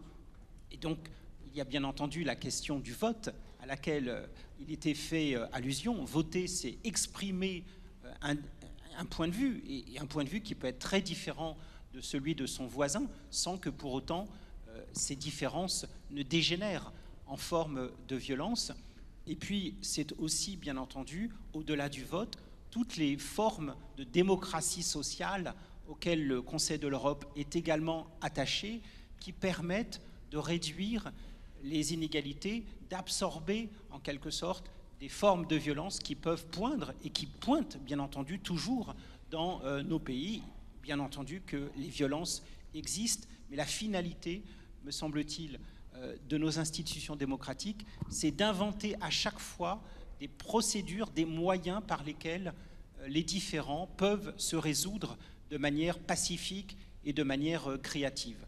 Une fois cela posé, bien entendu, on s'aperçoit que c'est beaucoup plus difficile à faire qu'à dire, mais le principe, la finalité des démocraties, me semble-t-il, c'est bien celle-là, et c'est aussi ce dont on parle évidemment au sein du Conseil de l'Europe, et puis bien entendu au-delà dans ce forum qui est l'occasion de débattre pacifiquement, y compris d'échanger des points de vue qui peuvent être différents. Mais la différence, c'est justement à la fois le sel de la démocratie, mais en même temps, la démocratie, c'est la capacité à transformer les différences, à les sublimer d'une certaine façon pour obtenir quelque chose qui se fasse au bénéfice de toutes et de tous.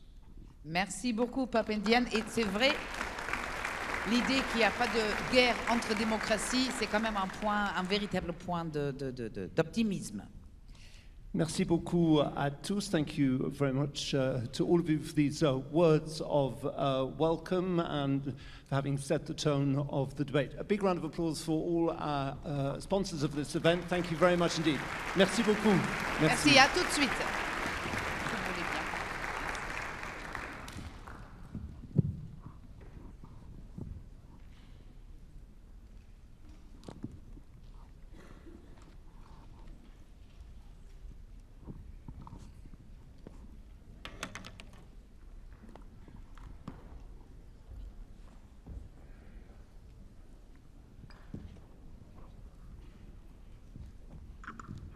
Just a few moments, ladies and gentlemen, while we change the stage, and then we will start with the first debate, where we will be coming to you for some questions.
Thank you very much indeed. Ladies and gentlemen, before we launch into the very important theme of today's event, the World Forum for Democracy would like us to share together a respectful moment of silence. If I could ask you now all, please, to stand to acknowledge the ongoing human suffering today in so many parts of the world, in order to express our compassion and solidarity with all victims of conflict, violence, fear, and deprivation. Thank you.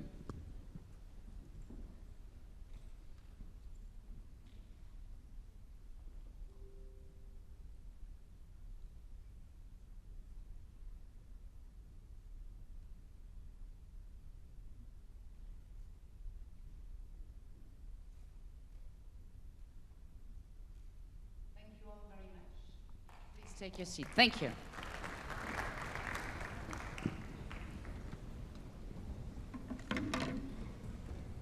As we begin this World Forum for Democracy, we take this opportunity to recall that this event is enriched by respecting everyone's freedom of expression, opinion, and belief. And further respecting the code of conduct, please, for this event. You will help ensure that it's a constructive and positive contribution to a better future. This is why we are here today and in the next 2 days also. You will have been able to see the text earlier of the Code of Conduct on the screens, and it's also posted on the forum website, so don't hesitate to consult it. Thank you very much indeed. Now, ladies and gentlemen, we will be coming to you for some questions during this debate. It's time for our first plenary session, and it's entitled Democracy Untended. So I'd like you to welcome our different panelists, please, starting with the founder and executive chairman of the Institute for Economics and Peace, Australia, Mr. Steve Kililea. Please welcome him. Thank you. Thank you very much. And he will be followed by the President of the Parliamentary Assembly of the Council of Europe, Mr. Tini Cox, please. The director of We Lead, the winner of the Kofi Annan Next Gen Democracy Prize, Ms. Namatai Kwekweza. Please welcome her. Thank you. Our next panelist is the Director of Center of Peace and Disarmament of the People Solidarity for Participatory Democracy, Republic of Korea, Mr. Taho Lee, please. And last but by no means least, the wife of Aleś Białicki, the Nobel Prize laureate for 2022, the Václav Havel Human Rights Prize winner 2013 from Belarus, Ms. Natalia Pinchuk.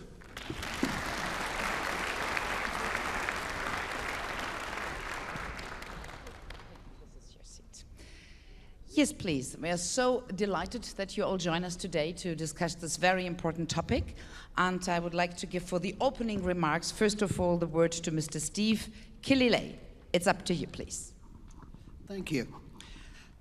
Now, I think we might start when we just look at the most peaceful countries in the world. So if we went to the top of the Global Peace Index, what we'd find is the top 10 countries. 6 of them are situated in Western Europe, 1 in the middle of the Atlantic, and 3 in Asia. All bar 1, Singapore, are highly functioning democracies. So out of the 13 fully functioning democracies, 9 of them are fully functioning. They're also amongst the richest countries in the world. So that relationship between peace and economics is very, very clear to see from there. And if we look at the work inside the Institute for Economics and Peace, and it's really contained in the name, we've done a lot of work on understanding that relationship.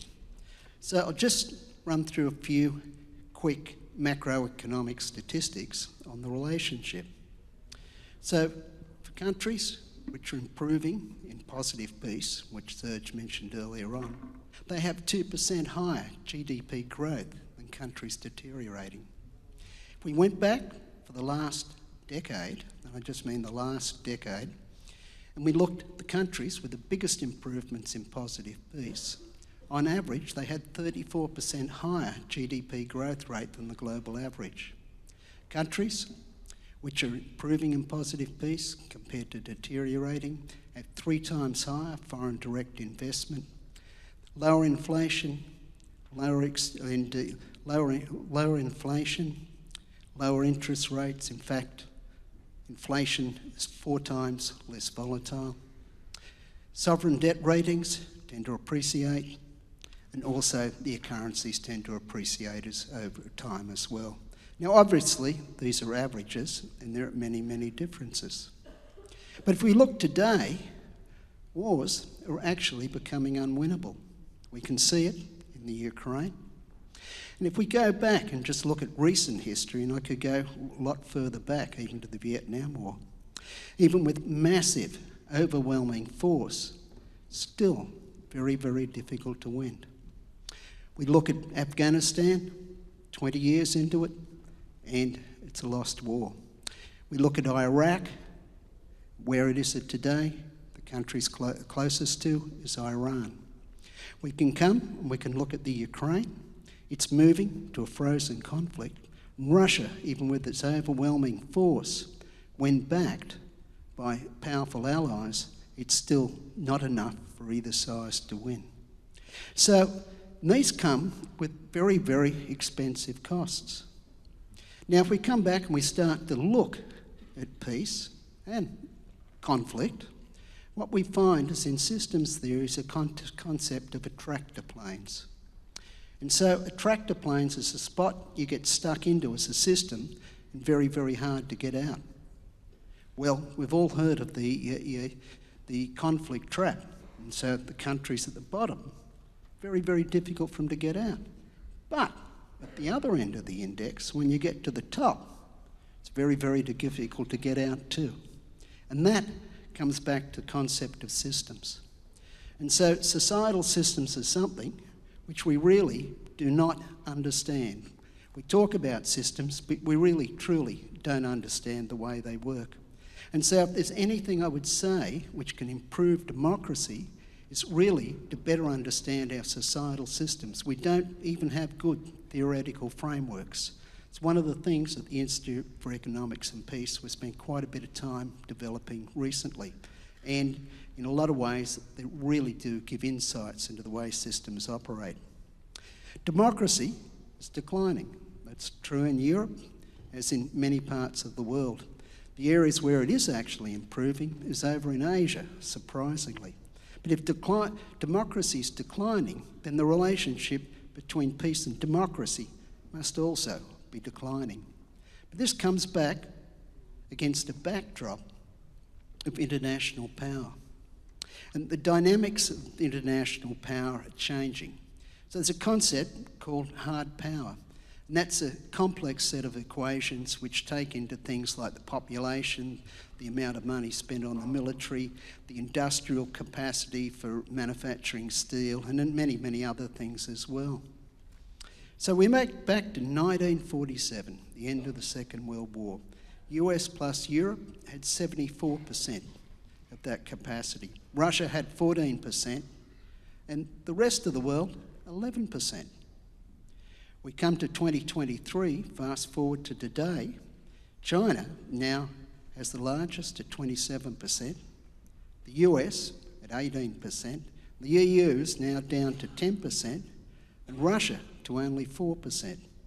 41% is distributed around the rest of the world, which makes the execution of power very, very much more difficult and very, very much more problematic in terms of trying to contain war. So I guess one of the other things I was told to, or asked I should say, rather than told, after all this is a peace conference, was why do we still have wars? So I've just gone through a whole range of stats there, which means wars are really very, very difficult to win, exceptionally expensive to do, and if you can maintain peace, then at the other end, you're economically far better off. I think in many ways it's the overwhelming concept of force and power. When countries have got these, the leaders tend to wield them. Democracies are very, very good at having the checks and balances so that the power only gets wielded under certain conditions, and those certain conditions will change from society to society. The other one is flawed decision-making, and we could see that with President Putin into the Ukraine, and we may end up seeing it with Netanyahu into Gaza, but we still need to see that. Flawed decision-making is most easy when there isn't any checks and balances. So the dictators, the more authoritarian they are, the more likely they are to make flawed decision-making power. I'll just go for one more minute, is that okay? So, now, let's come back and talk about the military-industrial complex. So, why do governments place so much emphasis on the military-industrial complex? And that's true for European nations as well as most other nations. If we look at the global expenditure on military in the last year was about $2.25 trillion. That's about 1.7% of global GDP. We look around, there's a whole range of industries much, much bigger where more money is spent. But we spend more, but it's an industry which has more clout with the government probably than any other industry in the world.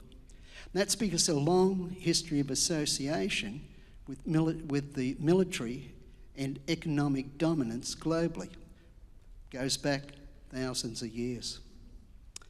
It also provides an extension to the influence and power of a country. There's all sorts of ways you can use your military to help other nations or to put coercive force on being able to get your ways. Now, if you look just inside the EU, what you'll find as a percentage of GDP, many of the biggest arms exporters are actually inside the EU. They're countries like Sweden, Norway, France and the UK, just to name some. So at this point, I think I'll stop, and there may be more to say later. Thank you very much indeed. I'm not sure the UK is in the EU anymore, but anyway, we get your point.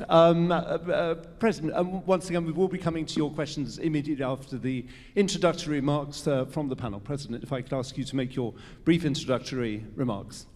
Thank you very much. Good to be here in Strasbourg. My neighbor asked the question, why do we have wars? And that's a more than relevant question. Another more than relevant question is, I think, is how could we prevent wars, and could democracy be the best possible means? 6 months ago, as the president of the Parliamentary Assembly of the Council of Europe, I addressed the fourth summit of the Council of Europe, where all heads of state and government of the whole of Europe did unite finally after 18 years to come and to discuss this issue. How can we promote and protect peace by means of improving democracy?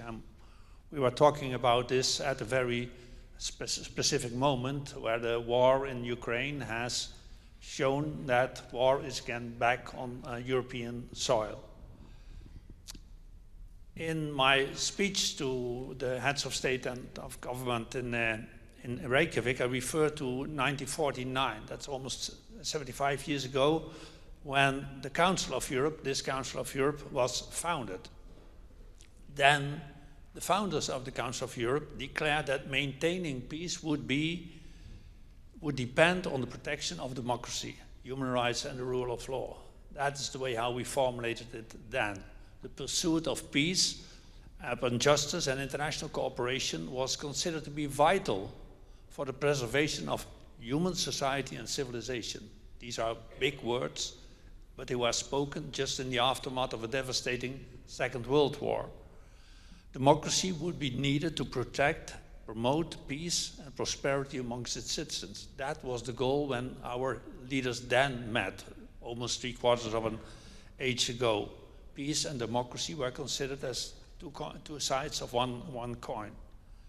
And after the devastating Second World War, it was seen as the only viable option, we thought. But in spite of that clear conviction, post-war Europe became Cold War Europe, and another 4 decades took place before finally Europe got united under the Council of Europe. And after the fall of the Berlin Wall, we finally united ourselves in the Council of Europe. And then again, we thought that peace of a whole could and would depend now on a system of democratic security. But as said, the war has returned. Only a few years ago, Russia is blatantly violating international law. Tens of thousands of people have already been killed and wounded. Millions have to leave their homes, even have to flee their country. While we are speaking here in Strasbourg, people are dying there over in Ukraine. And this idea that democracy would protect us against war at this moment does not really pay. And that makes it even more important, and I hope that we can discuss this during these days, to the so-called principles of democracy that were formulated again in the summit in Reykjavik, where our heads of state and government met, where they formulated that freedom of expression, freedom of assembly, freedom of association, independent institutions, impartial and effective judiciaries, the fight against corruption, and democratic participation of the citizens, especially the youth, is needed to have a democratic system to protect us against wars. This is not a matter of theory, this is a matter of reality. So if we could discuss this during these days, if peace could be a result of democracy, and if so, why should we not better take care that we protect our democracy better, then I think this would be a fruitful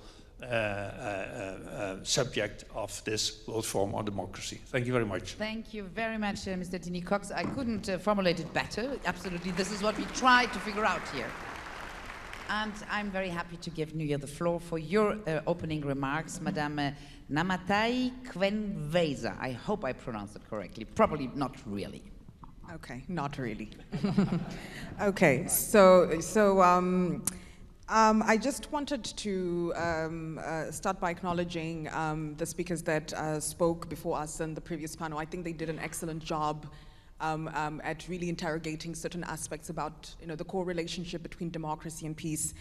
So I'm going to start with the bad news, and I think the bad news is news that we all know. We are living in a very angry world. There's a lot of rearmament and people want to fight. But the good news is that people still have faith and belief and hope in the power that democracy has. And what I can safely tell you is that Africans are no exception. The Afrobarometer did a perception index of what Africans perceive democracy, or if they want it as a form of government. And over 70% of Africans said yes. So there is absolutely no question that democracy is still preferred amidst all the global challenges that we are experiencing, and I think that's the good news. Having said that, and I will have this conversation mostly from the perspective of a young activist, particularly in the global south, some of the contradictions and tensions. I will start by saying that it's important for us to have a lot of these conversations from a place of context, from a place of complexity, from a place of interconnectedness, understanding that the problems in another part of the world are, can be our problems, and in most instances they are becoming our problems because of the interconnectedness. But also having the conversation from a place of historical injustice, and particularly the critical conversation around the restructuring of the global order, which I think is fundamentally responsible for a wide array of crises around the world that are making peace something very, very difficult in our times. The global order definitely is restructuring, and if you look at it from a place of the global financial architecture, the global security order, the global geopolitical order, but also the global tech order, all of these things are being tested to the very brink, to the extremes. And as Africans, as a young African, we have been trying to locate ourselves in the whole matrix, but I think it's not just us in Africa, it's the whole world trying to locate themselves in what this all could mean and what could be the imminent result of some of the changes that we are experiencing. What do they mean for the future of democracy, but fundamentally, what do they mean for peace and security?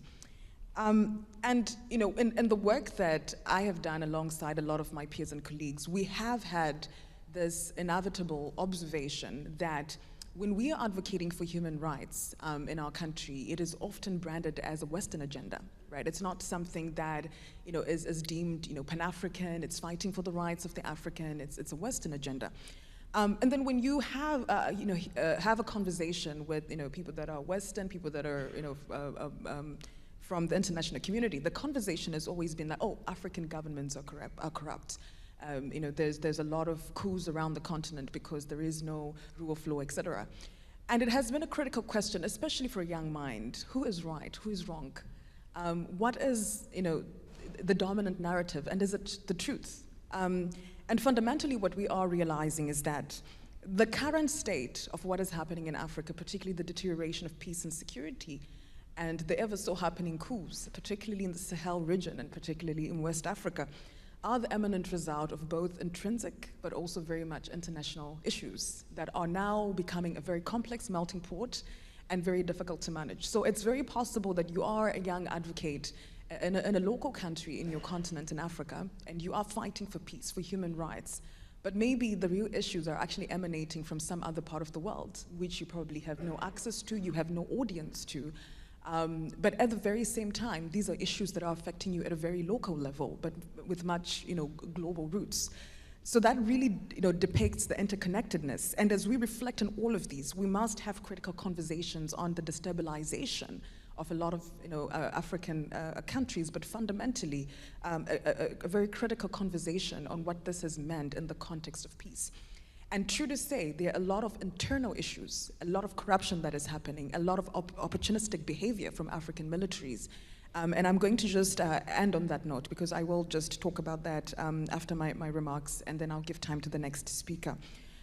We have to have a critical reflection around all of these, because the destabilization creates opportunities for very violent groups, and in very unfortunate instances, also very militant, hostile nations that come with the propaganda that we have to move away from this faction of the world and you move to our faction. But what are they doing? They're basically bringing in military companies that are further destabilizing peace in Africa. So we have to be critically reflecting on all of these elements and what it actually means to the everyday ordinary person, and not just the ruling elite in some of these countries, but the everyday ordinary person with no power, no privilege, just wants to live their life and have a good life, just wants to live their life in all dignity and decency.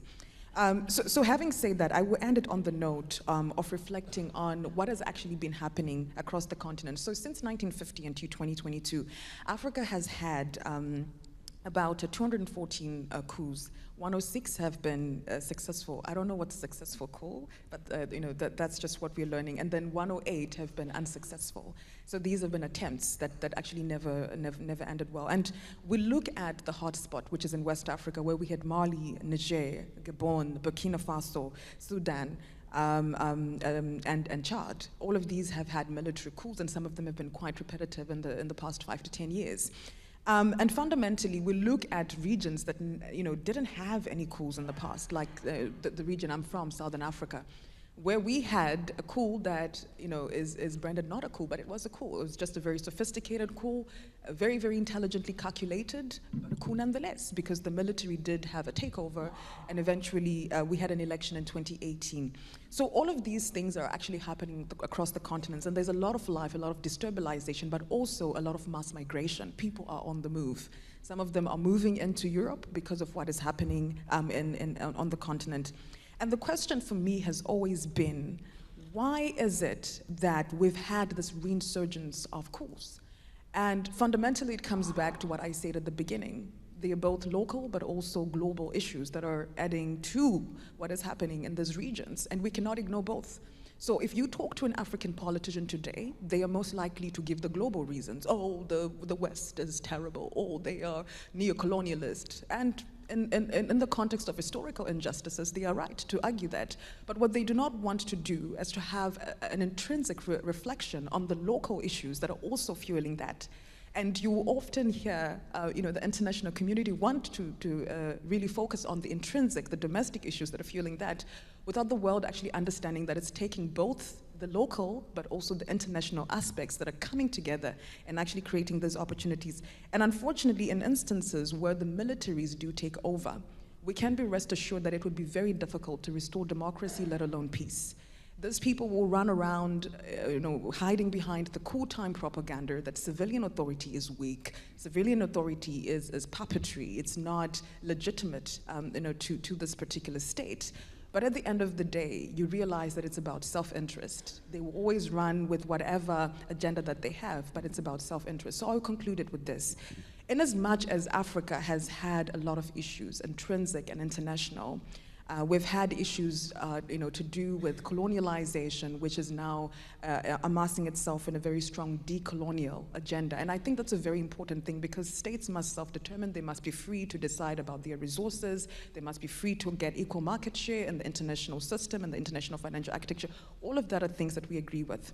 But the one thing that we must stamp our foot down and say is, we cannot, and I repeat this, we cannot tolerate when militaries undermine civilian authority, which is actually unconstitutional, and deem themselves an alternative to what they are taming, a weak civilian government that is doing nothing for its people. We must always resort to constitutional means of dealing with our intrinsic crisis. Thank you.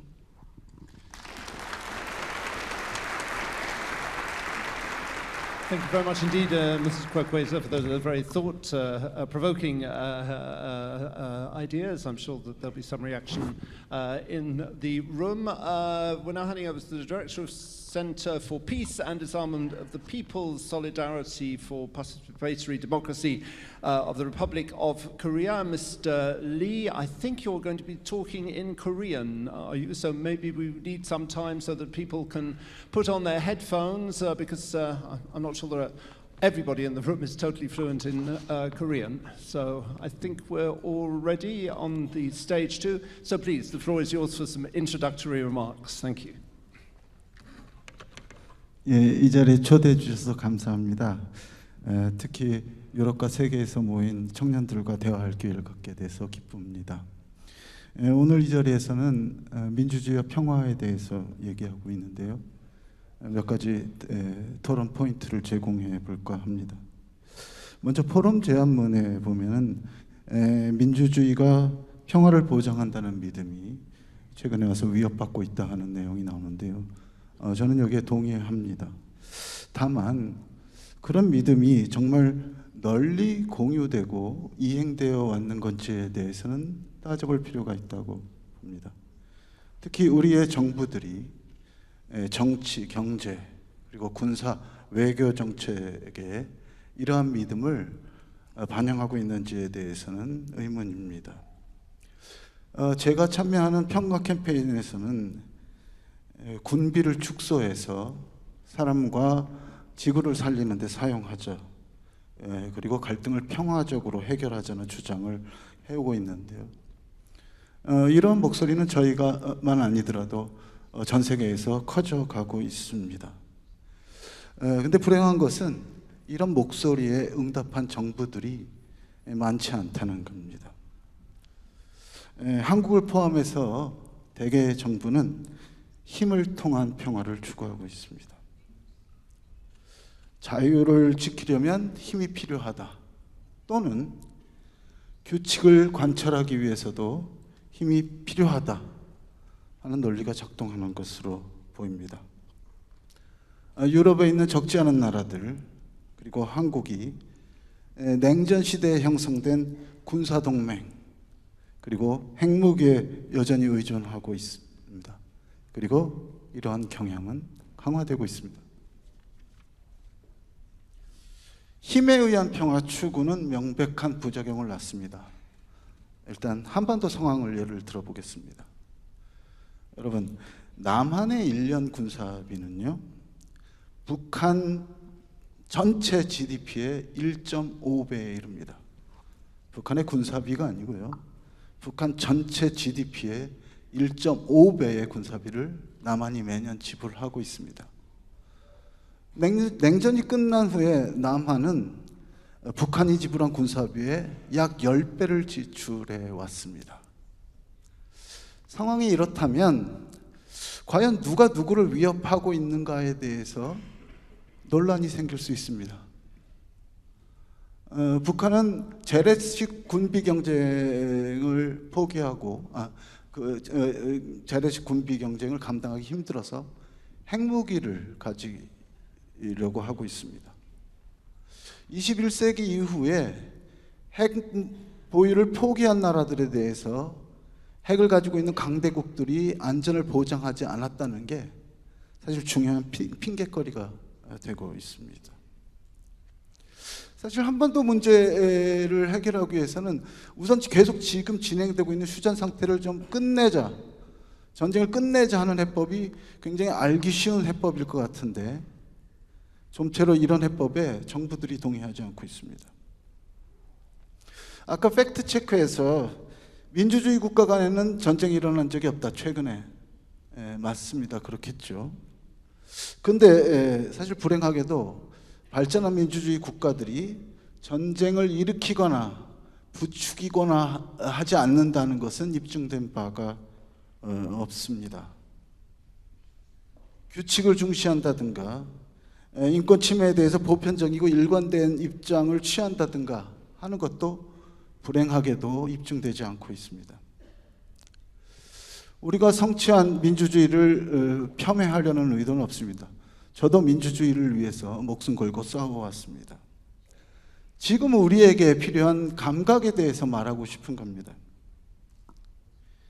국가 경계를 넘어서 지구촌에 존재하는 모든 사람들, 그리고 비인간적 존재, 비인간 존재들이 서로 연결되어 있다. 그리고 서로 의존하고 있다는 감각을 키워나가는 것이 중요하다고 저는 생각합니다. 한반도 상황을 다시 예를 들어볼까요? 남한은 풀 데모크라시로 나가고 있는데 왜 북한은 구제할 길 없는 전제국가로 남아있는가? 이런지 모르겠다 라는 식으로 남북 간의 연관을 부인하고 상대방을 타자화시키는 논리는 별로 건설적이지 않다고 생각합니다. 왜냐하면 북한의 변화를 막는 요인이 그런 요인을 남한에서도 찾을 수 있는 게 가능하다고 보기 때문입니다. 평화를 원한다면 평화적인 수단을 찾아야 됩니다. 국가 간 관계에서든 사회 구성원 간의 관계에서든 갈등을 평화적으로 해결하고 모두를 살리고 돌보는 방향으로 해결책을 찾아 나가야 됩니다. 이것이 민주주의의 방식이라고 저는 생각합니다. 두 번째로, 그래도 민주주의는 위기를 겪고 있고 평화도 위기를 겪고 있다고 생각하는데요. 그러면 민주주의를 지키는 데서 우리가 잃지 말아야 될 가장 본질적인 것은 무엇인가 생각해 봤으면 좋겠습니다. 사실 민주주의 제도가 생겨나고 실험되기 시작한 것은 유럽을 기준으로 보더라도 그리 오랜 일이 아닙니다. 아직 완성된 것은 더더욱 아니고요. 국가를 넘어선 수준에서는 매우 불안정합니다. 사실 대의 정치는 거의 모든 나라에서 불만의 대상이 되고 있습니다. 한마디로 민주주의는 완성되는 어떤 것도 아니고 자동으로 보장되는 어떤 것도 아닙니다. 이곳과 가까운 동독에서 1989년에 사회주의를 비판하는 시위가 일어났는데 거기서 외쳐진 구호가 있습니다. 제가 독어를 잘 못하지만 Wir sind das Volk, We are the people 이라는 구호였습니다. 그런데 그 후 20년 뒤에 신자유주의가 위기를 겪으면서 사람들이 외치기 시작한 구호도 비슷한 것이었습니다. We are the 90% people. 사회주의도 인민을 중시하지 않고 민주주의 국가에서도 99%를 위한 민주주의는 찾을 수 없다는 비판 아니었습니까? 하지만 그래도 사람들은 절망하지 않았습니다. 민주주의를 통해서 보다 다른 세상을 만들 수 있다고 믿었기 때문에 공감을 가지고 연대하고 싸웠습니다. 한국에서도 민주주의는 냉전 그리고 신자유주의에 포박당한 대의 정치가 못한 것들, 그런 것들을 시민의 저항, 시민의 연대, 시민의 개입을 통해서 해결하면서 아주 조금씩 성장해 왔습니다. 2016년, 17년의 촛불 시위도 그 중에 하나입니다. 이 중에서 우리가 감각한 것은 민주주의란 헌법 조문도 아니고 또 제도로만 보장되는 것도 아니고 언제든지 쉽게 후퇴할 수 있다는 것입니다. 그래서 구성원의 권리를 끊임없이 되새기고 국가의 책무를 일깨우는 끊임없는 사회운동을 통해서만 지속할 수 있다고 생각합니다. 저희가 하는 일도 그런 건데요. 다른 토킹 포인트에 대해서는 또 이후 토론을 하면서 풀어나가도록 하겠습니다. 감사합니다. Merci beaucoup. Donc de la jeune démocratie coréenne, on se tourne maintenant vers un pays où il n'y a pas de démocratie du tout, le Bélarus. Votre mari, Natalia Pinchuk, Ales Bialski, est donc le prix Nobel de la paix en 2022, mais il est toujours en prison en Bélarus, et pour ça, le floor is yours. Et je pense que vous allez vous exprimer en russe, donc ça sera bien que nous gardons tous, ou en Bélarus, les écouteurs, ceux qui ne parlent pas russe dans la salle.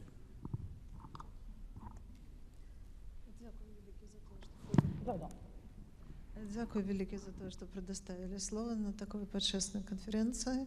И я промовляць буду на своей родной мове по-беларуску. Дорогие сябры, адказаць на галоўнае пытанне тэмы форуму в прынцыпе мне адносна не складана. Ці звязаныя дэмакратыя і мір? Звязаныя. Бо дэмакратычны свет трымаецца на каштоўнасцях свабоды і шчасця людзей. І не ініцыруе ў большасці сваёй, конечно, войнаў і агрэсіі. Прынамсі, калі гаварыць пра мой рэгіён, еўрапейскі рэгіён. Таталітарныя краіны з'яўляюцца крыніцамі праблем і гора для людзей унутры сваіх краін і небяспекай для суседніх краін. Найноўшая гісторыя маёй краіны дае ясны адказ на гэтае пытанне.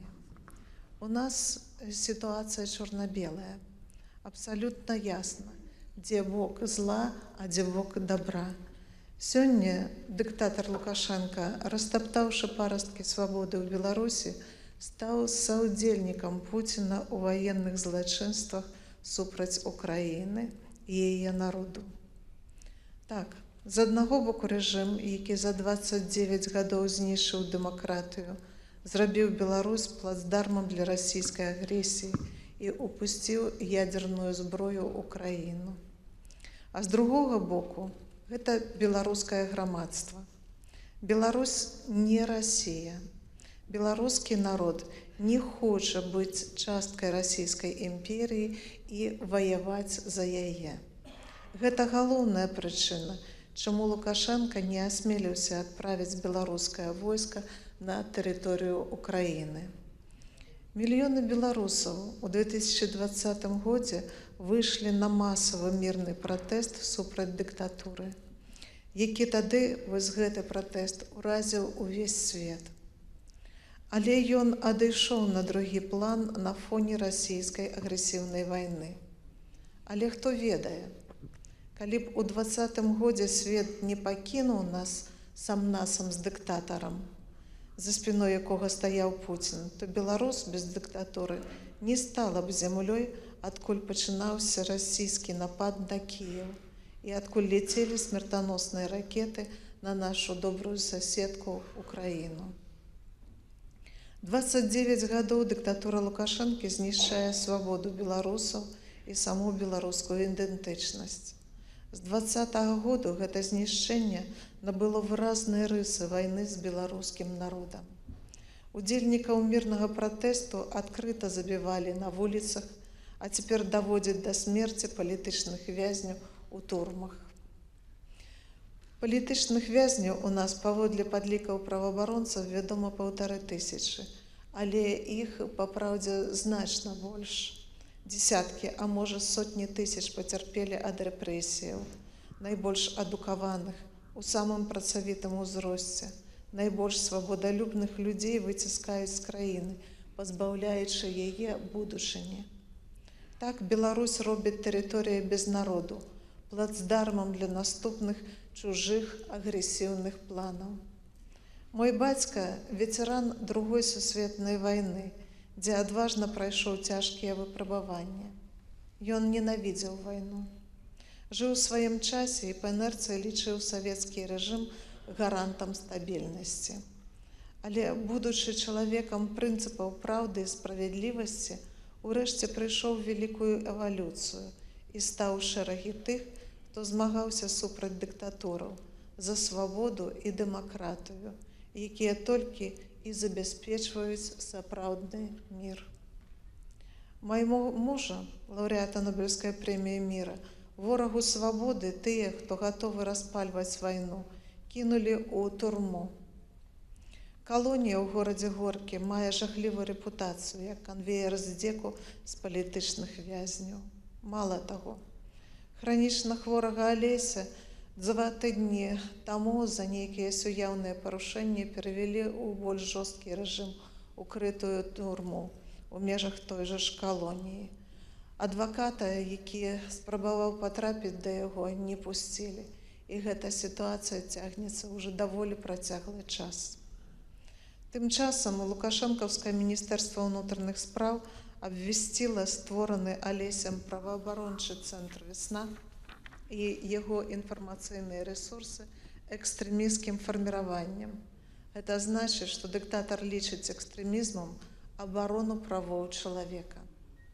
Сёння дамагацца безумоўнай свабоды для Алеся Беляцкага, для ўсіх беларускіх палітычных вязняў, гэта дамагацца свабоды для Беларусі. Гэта значыць адстойваць мірную будучыню Беларусі і Украіны, і нашага рэгіёну, і значыць і свету ў цэлым. Свабода – гэта мір.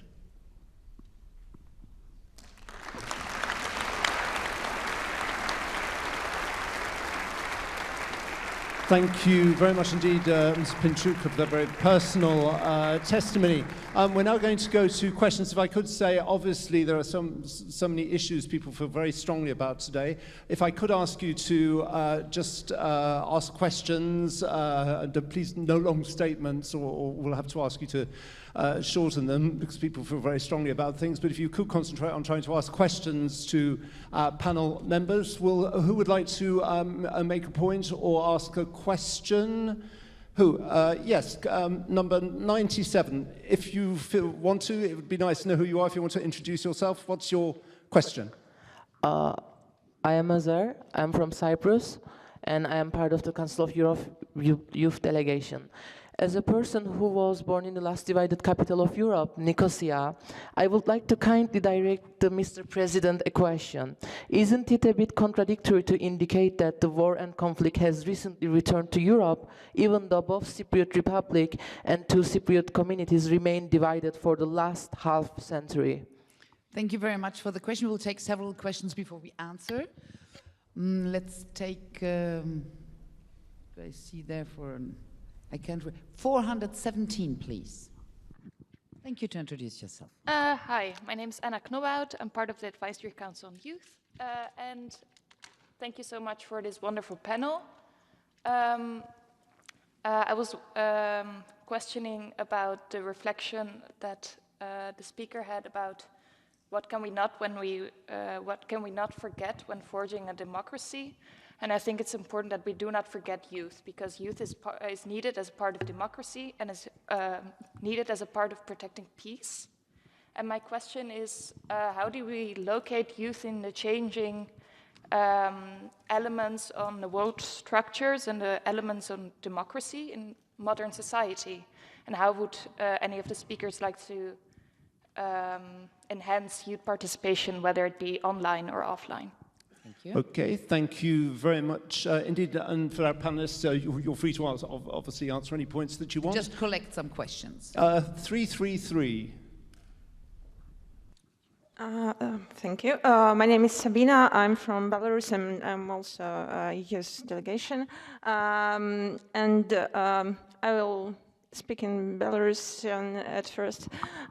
Наталья, вялікі дзякую вам за то, што вы працягваеце быць нашым голасам у гэты час, як моладзь, як прадстаўнік моладзі і як беларуска. Я дзякую вам за гэта і вашаму мужу таксама. And my question is for Mr. Cox. How did exclusion of Russia from Council of Europe help to protect human rights in the region? This decision seems to be about politics, not about human rights. And does every human in the world deserve to be protected? Or it depends on the country you were born? Thank you. Very good. I think we have 3 questions. So who would like maybe to ask for the youth question, the Belarus question, the freedom question, or Cyprus? I'll let you to, please. Thank you very much. With regard to the question, why did we exclude Russia from the Council of Europe? That was a very hard decision. We never ever took such a decision, but after the start of the war of aggression of Russia against Ukraine, that was such a blatant violation of international law that it would not longer be make any sense that we say that Russia is part of the Council of Europe. The Council of Europe wants to protect each and every citizen, and a country that blatantly violates international law, starts to kill people indiscriminately and invade a neighboring country, that country surely will not be able to protect its own citizens. So it's a very terrible decision that we had to take, but we did to do it in order to maintain the vital elements of our Council of Europe. Meanwhile, we are organizing from the Council of Europe a platform with the democratic opposition from Russia. There are a lot of people who do not agree with President Putin and his government and his parliament.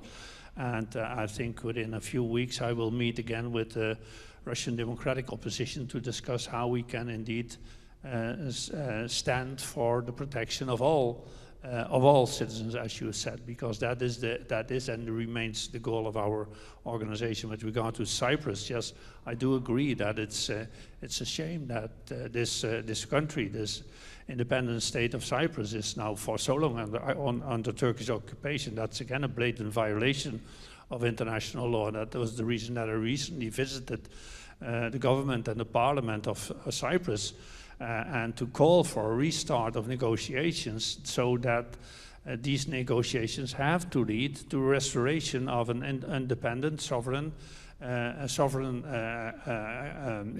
country, which is a member state of the Council of Europe. Of course, the problem is that there is this Turkish occupation of the northern part of Cyprus, again, a blatant violation of international law. So it underlines that how difficult it is to maintain peace and meanwhile not accept injustice. And injustice is the occupation of a part of a country, like it happened in Ukraine, like it is happening in Cyprus, and like it is happening in other parts of the country. So I hope this answers your question.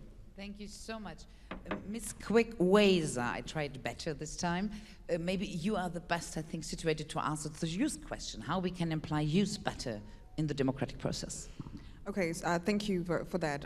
So I'm actually going to respond to two of the questions, the one on youth and of course the one on some lives getting more attention and other lives not getting as much. I think on the issue around protection of human beings, my response to that is I think it's important for us to have the courage to speak difficult truths and the courage to acknowledge the truths of the other. And the other in this case is people who do not look like us, who do not come from where we come from. And the facts of the matter, I think, were pointed out in the first panel, where they indicated that the war in Tigray in Ethiopia had more casualties than the war in Ukraine. Then this is actually statistical information. But if you look at the coverage, the war in Ukraine was actually more covered than the war in the Tigray region. And I've met people from Ethiopia, I've met people from the Tigray region, the Africans, and they have suffered. And I remember earlier this year, we had a women's conference in Zambia, and we had some of our sisters from Ukraine, and they came and they were sharing some of their experiences, which I think are heartbreaking. And guess what? When we also had women from the Tigray region sharing the experiences, they sounded like the same woman. So it's very clear that war in Ukraine and war in the Tigray region it's just all human suffering. It does not matter you're in Europe or in Africa or you're black, you're white, but for some reason, certain conflicts are covered more and certain lives have more priority, and that's just the harsh reality of the truth. And I think it comes down to what we talked about, the historical injustice, which unfortunately trickles into a lot of our institutions, internationally, globally, the media, and these are things that we must collectively work together to actually address. And I'm happy that you are actually being sensitive to those things and asking those questions, because it therefore becomes our burden as a world, not just for black people, not just for people from the global south, not just for people in some part of the world, but it becomes our collective responsibility. How do we deal with this issue where it almost seems as if some lives matter more than others? And that's our collective question. So.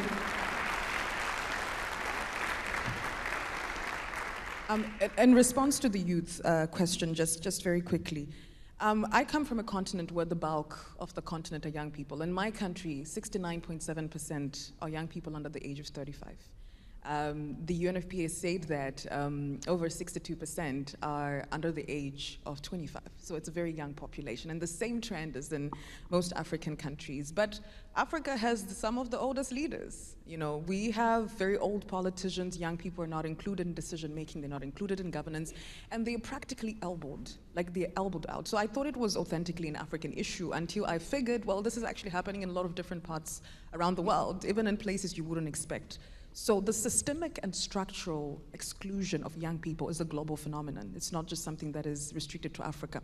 And I think it's high time that, you know, young people begin to actually, you know, strategically demand their inclusion. And fundamentally, it's about youth-friendly reforms. Because I think I've seen a lot of introduction of those sympathetic systems, you know, like quotas, wings, and there's a youth wing, and there's a quota. But if you really double down and you look at it, you know, it's just a wing. That's not where the main decision and where the main power is, right? So we'll take the wing, we'll take the quota systems for representation, but we need youth-friendly reforms. And youth-friendly reforms, in my view, depending on the system that's there, I know, I can give you an example with our parliament. What we've been advocating for has been to say that in political parties, for them to be to be eligible to contest in an election, for instance, they are mandated by law. They must be mandated by law to produce 50% of their candidates as young people. And how they will do that, but if the law says they should, then they must. So we are now going to those lengths to ensure that there are youth-friendly reforms. Our constitution bars young people under the age of 40 from being president, from being a commissioner, a senator. That's ageistic discrimination, and that's not allowed in Section 56. So we are also advocating for changes in the constitution to just say, you know, if you have the qualifications, doesn't matter you're 25 or 35, why do you have to be 40 to run for president? Why do you have to be 21 to run for public office, and yet you can vote at 18? So looking into the system, what are the ageistic things that have been normalized and institutionalized and even put in your constitutions, and actually begin to challenging from that perspective amongst a wide range of other systemic and social issues like youth having access to funds and resources, youth having access to space, and also looking at it from an intersectional perspective, because young women are essentially disproportionately more affected than young men. I'll stop here for now. Thank you. Thank you very much indeed. Ms. Pinchuk, would you like to react to there was a question specifically for you. Would you like to make a comment on the question that was asked for you? Питання мені не задавалося, мне тут задавалось, якраз сказали подяку за то, что я выступаю на этом форуме, и я хочу сказать, что я рада чуць беларускую мову, я рада бачыць прадстаўнікоў іншых на гэтым форуме, і я рада, што слова «Праўда Беларусі» несецца сюды, і яго чуе ўвесь свет. Што тычыцца нашай беларускай праблемы, яна дастаткова вострая. І што тычыцца маладых людзей, то я хочу сказаць, што наша моладзь не у 20-х год вельмі ярка і выразна праявіла сябе, калі выходзіла на плошчы і патрабавала дэмакратычнага шляху выбару. Іншая справа, што, на жаль, гэты пратэст быў задушаны.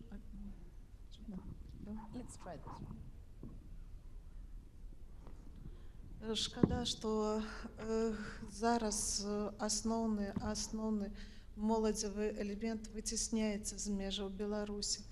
Ці іх садзяць у турмы, ці выцісняюць за межы Беларусі, і там яны мусяць знаходзіць сабе прыстанак.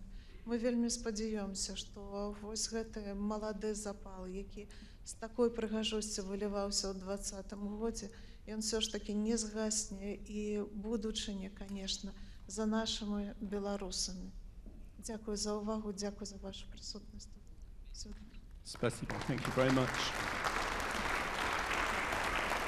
Some quick reactions, because I do want to get some more questions. I'm sure there's a lot of questions from the floor. Just a few more. Would you would like to say something? I'll just speak very quickly. I'd like to pick up on one part of the question, because I thought that was really pertinent. What we cannot forget in democracy. So what can we not forget? I think the first thing is it's systemic. We quite often focus in on elections, we quite often focusing on the inclusion of 1-2 groups, but it's a whole systemic effect, and once it gets going, it works in virtuous or vicious cycles. And so trying to take in the whole rather than individual aspects is really key. So it's well-functioning governments, a strong business environment, it's acceptable people's rights, it's equal distribution of resources, high levels of human capital, free flow of information, low corruption, good relationships with neighbours, just to give a quick round picture. But if we're talking on inclusion, and I do this regularly, things like this, and I always get blank looks. The group which is most excluded is not the people in this room. There's probably maybe a handful of people in this room who haven't got a degree or 2 degrees or studying to get a degree. It's the working class. It's the average working people. And their struggles and their issues are very, very different than most of the issues of the people in this room. If you haven't got a degree, you don't really have a career path unless you're an entrepreneur. And we struggle with populist parties arising who address these issues. So for the inclusion of democracy, for it to really function, somehow we have to have career paths for the uneducated and inclusion in the political process, particularly the parties. Absolutely. Social inequalities need to be reduced for a functional democracy. Let's take some other questions. 138, please. Thanks to present yourself. Thank you. Good afternoon, ladies and gentlemen. I am Renzo Diaz-Yunta, youth delegate from Peru. The United Nations Security Council, in theory, is in charge of preserving international peace and security around the world. Sadly, reality has shown us, like in the case of the Russian invasion to Ukraine, that it is a very flawed and failed system. Due to the veto power that the 5 permanent members have, Russia, China, France, United Kingdom, and United States. My question goes to President Cox and to Mr. Steve. Regarding the United Nations Security Council, do you think it is time for a reform? And also, considering that many of the member states of the Council of Europe are strong democracies, should they lead the way to this reform? Thank you. Merci beaucoup pour la question. Very important question. Could we go to 445 up there at the back? Thank you. 445. Thank you so much. My name is Henry. I came from Burkina Faso. So we have been going through a military coup, and human rights are violated, and the freedom of speech is very difficult. You know, the civic space is restricted, and when you talk about the situation, you are so they force you to join voluntary for the defense of the country. Yeah, so they engage you forcibly as a military to go to combat. So what we notice is that the government, so the military power, they invest in the dictatorship.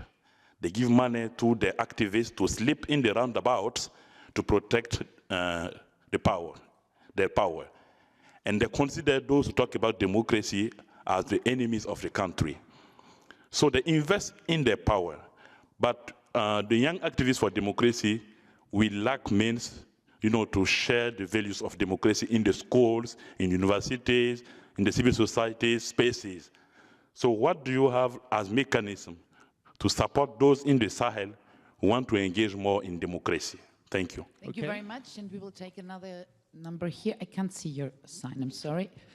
Exactement, 84, merci. Oui, bonjour tout le monde.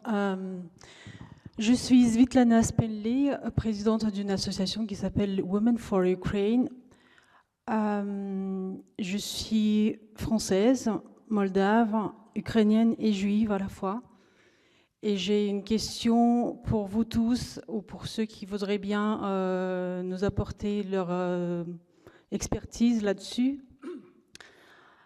Ma question est toute simple. Dans nos sociétés qui connaissent la guerre, le rôle des femmes après-guerre est prépondérant, puisque la société connaît une recrudescence de la population masculine.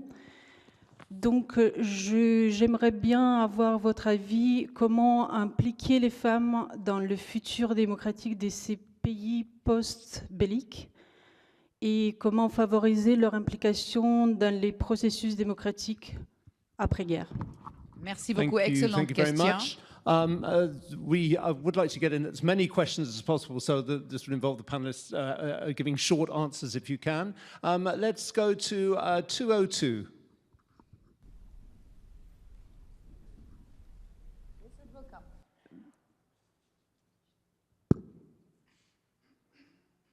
Je suis Monsieur Saint-Gabriel Vogo, président fondateur de l'Organisation des jeunes pour l'Union européenne africaine. Depuis 2020, nous vivons une énorme fracture entre l'Union européenne et l'Union africaine, notamment sur les opinions publiques, sur la question des coups d'État. Nous constatons que des coups d'État sont perpétrés dans des pays africains et que, contrairement à ce qui était dans les années 90, ces coups d'État sont de plus en plus reçoivent de plus en plus l'accord, une manifestation positive de la population. C'est-à-dire ces populations manifestent leur accord aux différents coups d'État que nous constatons dans près de 6 à 7 pays sur le continent africain. Contrairement, côté européen, où la réponse de l'Europe à ces coups d'État est les sanctions. Ces sanctions qui ne touchent pas forcément les putschistes, mais plutôt les populations. On se retrouve dans une situation où les populations sont prises en otage du fait qu'ils supportent le coup d'État, prises en otage du fait qu'ils subissent les sanctions de l'Union européenne notamment. Face à cette situation, ma question est de savoir qu'est-ce qu'il faut faire lorsque nous avons un coup d'État qui est validé par la population, mais qui est rejeté par la communauté internationale. Merci. Question fortement intéressante et qui touche évidemment aussi le cœur de notre discussion. Je me tourne vers vous. Qui souhaite répondre peut-être dans l'ordre, d'abord sur le rôle du Conseil de sécurité des Nations Unies? Qui se sentent aptes ou qui ont envie de donner une réponse à cela? Yes, please. Thank you very much. Yes, the reality is that wars are organized and created and dominated by men, and it's women who have then to take care for the consequences. Of course, that's not a decision taken by the good Lord, but it has to do a lot with circumstances, as you said before, Namatai.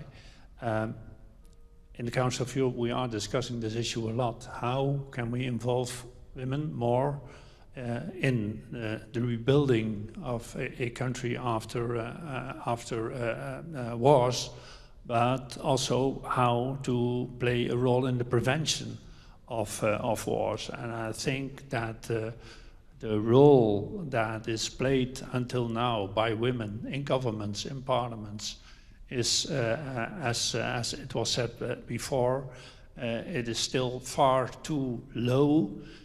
Because I'm quite convinced if we would have a more diverse political scene, then wars would not happen as easily as we do see it now. Look to the Russian president, its government, its parliament, see who takes the decisions, see the generals, see the soldiers, see the commanders. So I would be very much in favor that we really encourage, and not only by means of quota, but this fundamental overthinking, what is wrong, that wars are dominated by men, and it's the women who have to take care for the consequences. That's not fair, it's also not wise, it's not makes any sense.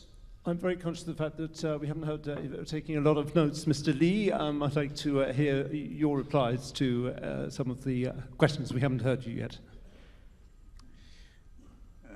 예. 질문해 주신 몇 가지 쟁점에 대해서 간단하게 언급해 보겠는데요. 저도 80년대 학생운동을 했습니다. 제 친구들이 투옥도 되고 고문도 되고 받고 더러 죽기도 했죠. 그리고 그 파업도 고민해보고 무장투쟁도 고민해보고 대중운동도 고민해보고 해외에 나가서 하는 운동도 고민해보고 다양한 방법을 해봤습니다. 어쨌든 국내에서 여러 가지 방식으로 저항을 시도하는 것은 중요하다고 보고요. 가급적 폭넓은 연대를 만들어내고 가능하다면 평화적이고 비폭력 수단으로 저항하는 것이 좋다는 말씀을 드리고 싶습니다. 물론 쉽지 않겠죠. 저는 그런 국내에서 또 해외에서의 민주화운동을 지지하는 입장이지만 제재가 작동하는지에 대해서는 의문을 가지고 있습니다. 어떤 연구에 의하면 제재의 22%만 의미 있게 작동했고 나머지는 실패하거나 사실 제재 받는 사람들, 나라의 민간인들을 희생시켰다는 그런 평가도 있습니다.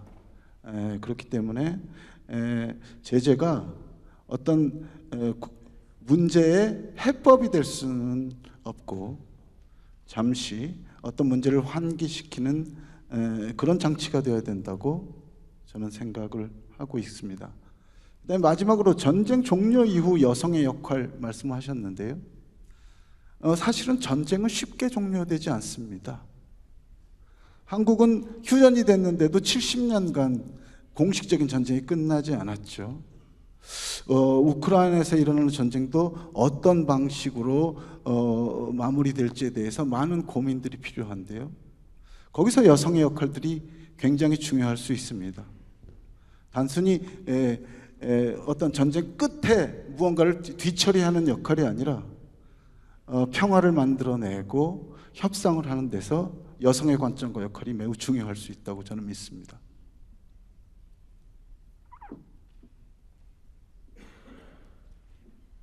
Yes, thank you very much. I forgot to answer the question of the gentleman from Peru who asked about the role of the Security Council. I think we agree, sir, you do agree with me that indeed the system is completely failing. It was created in the aftermath of the Second World War that we needed the big powers to take care that from now there would not be any war possible unless the Security Council would allow this to happen, as it's said in the Charter of the United Nations in Article 1 and Article 2.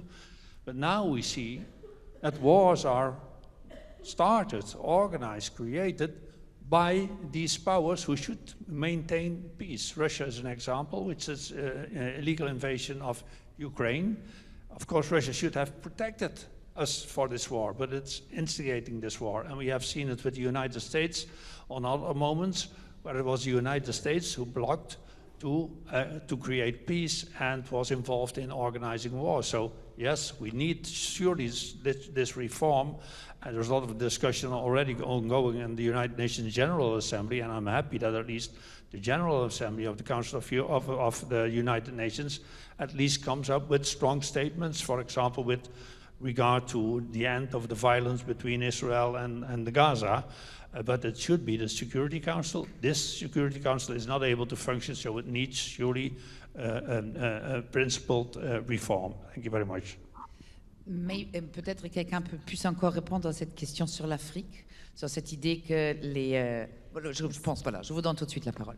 Okay, fantastic. So yes, I was scared that you would end the panel before I responded to my brother from the African Union.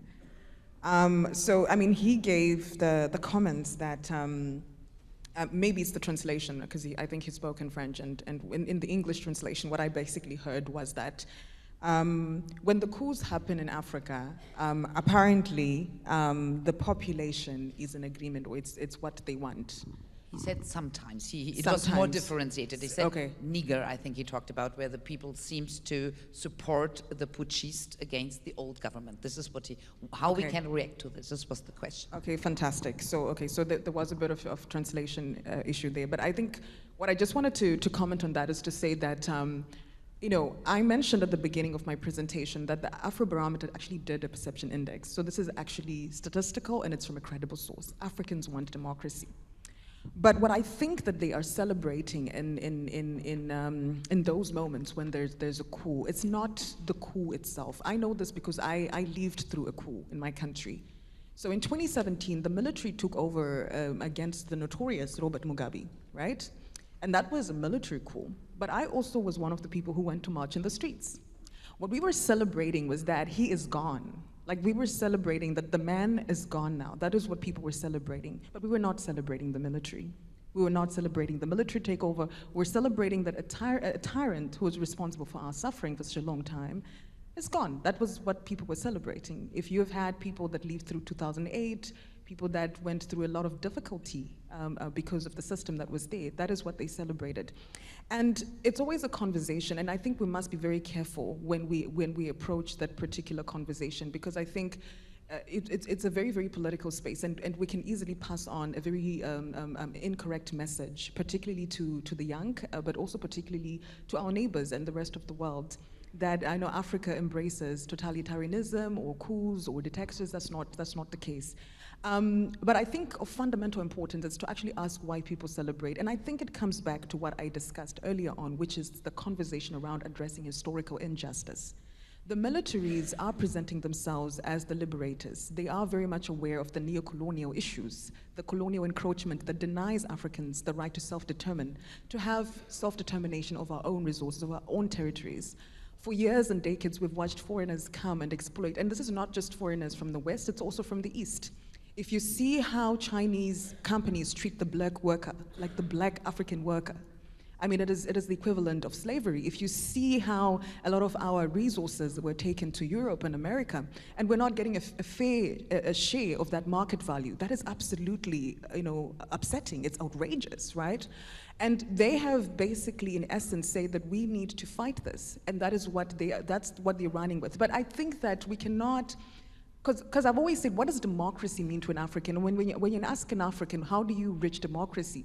I think it's different from how the average European young person would respond. For us, democracy means to first have a critical conversation around decolonization and self-determination. That's where we are starting from. It's about freedom. Like, literally, that's where we start. And then we talk about being able to build our own democracy as Africans. So that complex matrix of issues, some of which are very historical, is what has brought us here. So Africans are celebrating the prospects of their hopes and the belief that a new system could come which could give them access to food, to education, proper ablution facilities, that could give them, an alternative to the current system, which basically denies them the ability to pursue their dreams in a system that enables those dreams to be a reality. And that's what basically is the issue there.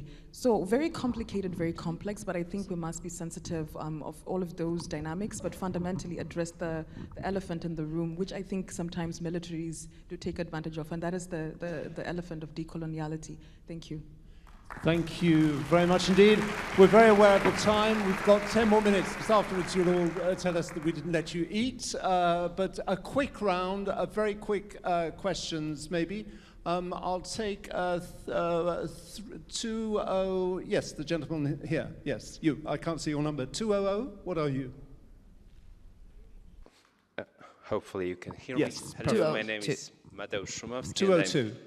Yes, I'm coming from Poland, and my question is, from my perspective, democracy, one of the solids of it is an access to the trustful information. We are fighting with the disinformation across the globe. The wars are happening very often because of the small disinformation which are growing and growing. My question is to all of your institutions, the panelists, but also to all of you who are participating in these sessions with the institutions. How do you fight with the disinformation in your institution? And with one small thing, the good thing from Poland, I would like to say that Poland is back thanks to the 75% of the vote turnout. So, thank you. Thank you. A question on this side. It is number 80, I think so. Please. Number 80? Yeah. Thank you very much, ladies and gentlemen, honorable speakers. My name is Mohammed Al-Wazani, former youth delegate of Council of Europe. and a researcher in political media discourse and language of diplomacy analysis at TU Darmstadt. Actually, I was amazed by the first three panelists, and also the speeches were interesting to the extent that they worth really to be taken into consideration in terms of pros and cons, what to agree with and what to criticize. Actually, I agree with Professor Mr. Kililea when he said that wars in general are costless for both parts, either for the winner or for the loser. Yet, the most, I think, legitimate and relevant question to this is not why countries get into wars, but who decides to get into wars, under what considerations, what are the strategic finalities that push and incites countries to get into wars. And Thank you very much. For Namatai, just 1 second, regarding democracy and Afrobarometer statistics, yes, the Africans, of course, they want a democracy, an absolute democracy. Why not? But in the collective African sociolinguistics, pragmatically and semantically, what is democracy means for them, for their collective memory. Two different questions. So, what does democracy mean for Africa, and who decide wars? And thank you very much. I'll just take one question from the guy who's had his hand up for about half an hour. 109, please. And then we're going to ask for very quick replies afterwards. 109. Just a moment, your mic is not on. 109. Maybe it's 107. What is your number? No, 109. 109, no, yes, no. perfect. Here you go. Okay, my name is Gabriel Gross. I'm a council member of the Democratic Education Community. And my question, when talking about education, and we're talking a lot about totalitarian and authoritarian regimes here, don't we notice that school nowadays, most of us attend, are totalitarian and authoritarian regimes? We are educated still nowadays, so what do you think about that? That we have to bring more democracy and freedom into the schools so young people can experience it and not just play games on it? Thank you very much. Wow. Okay, we have 5 minutes for your answers. Please take the word and try to get some satisfying answers to the member of this forum. So curious, I love your questions. 1 minute each to conclude. 1 minute each, and this will unfortunately be the final round before the lunch break. Please. Right, thank you. I'm going to come back to one of the more intractable issues. Well, that's the Sahel, Burkina Faso and coups. So look, before coming here, I spent the last 3 weeks in Africa, in many of the more poorest countries and conflict-ridden, which I've been doing for 25 years.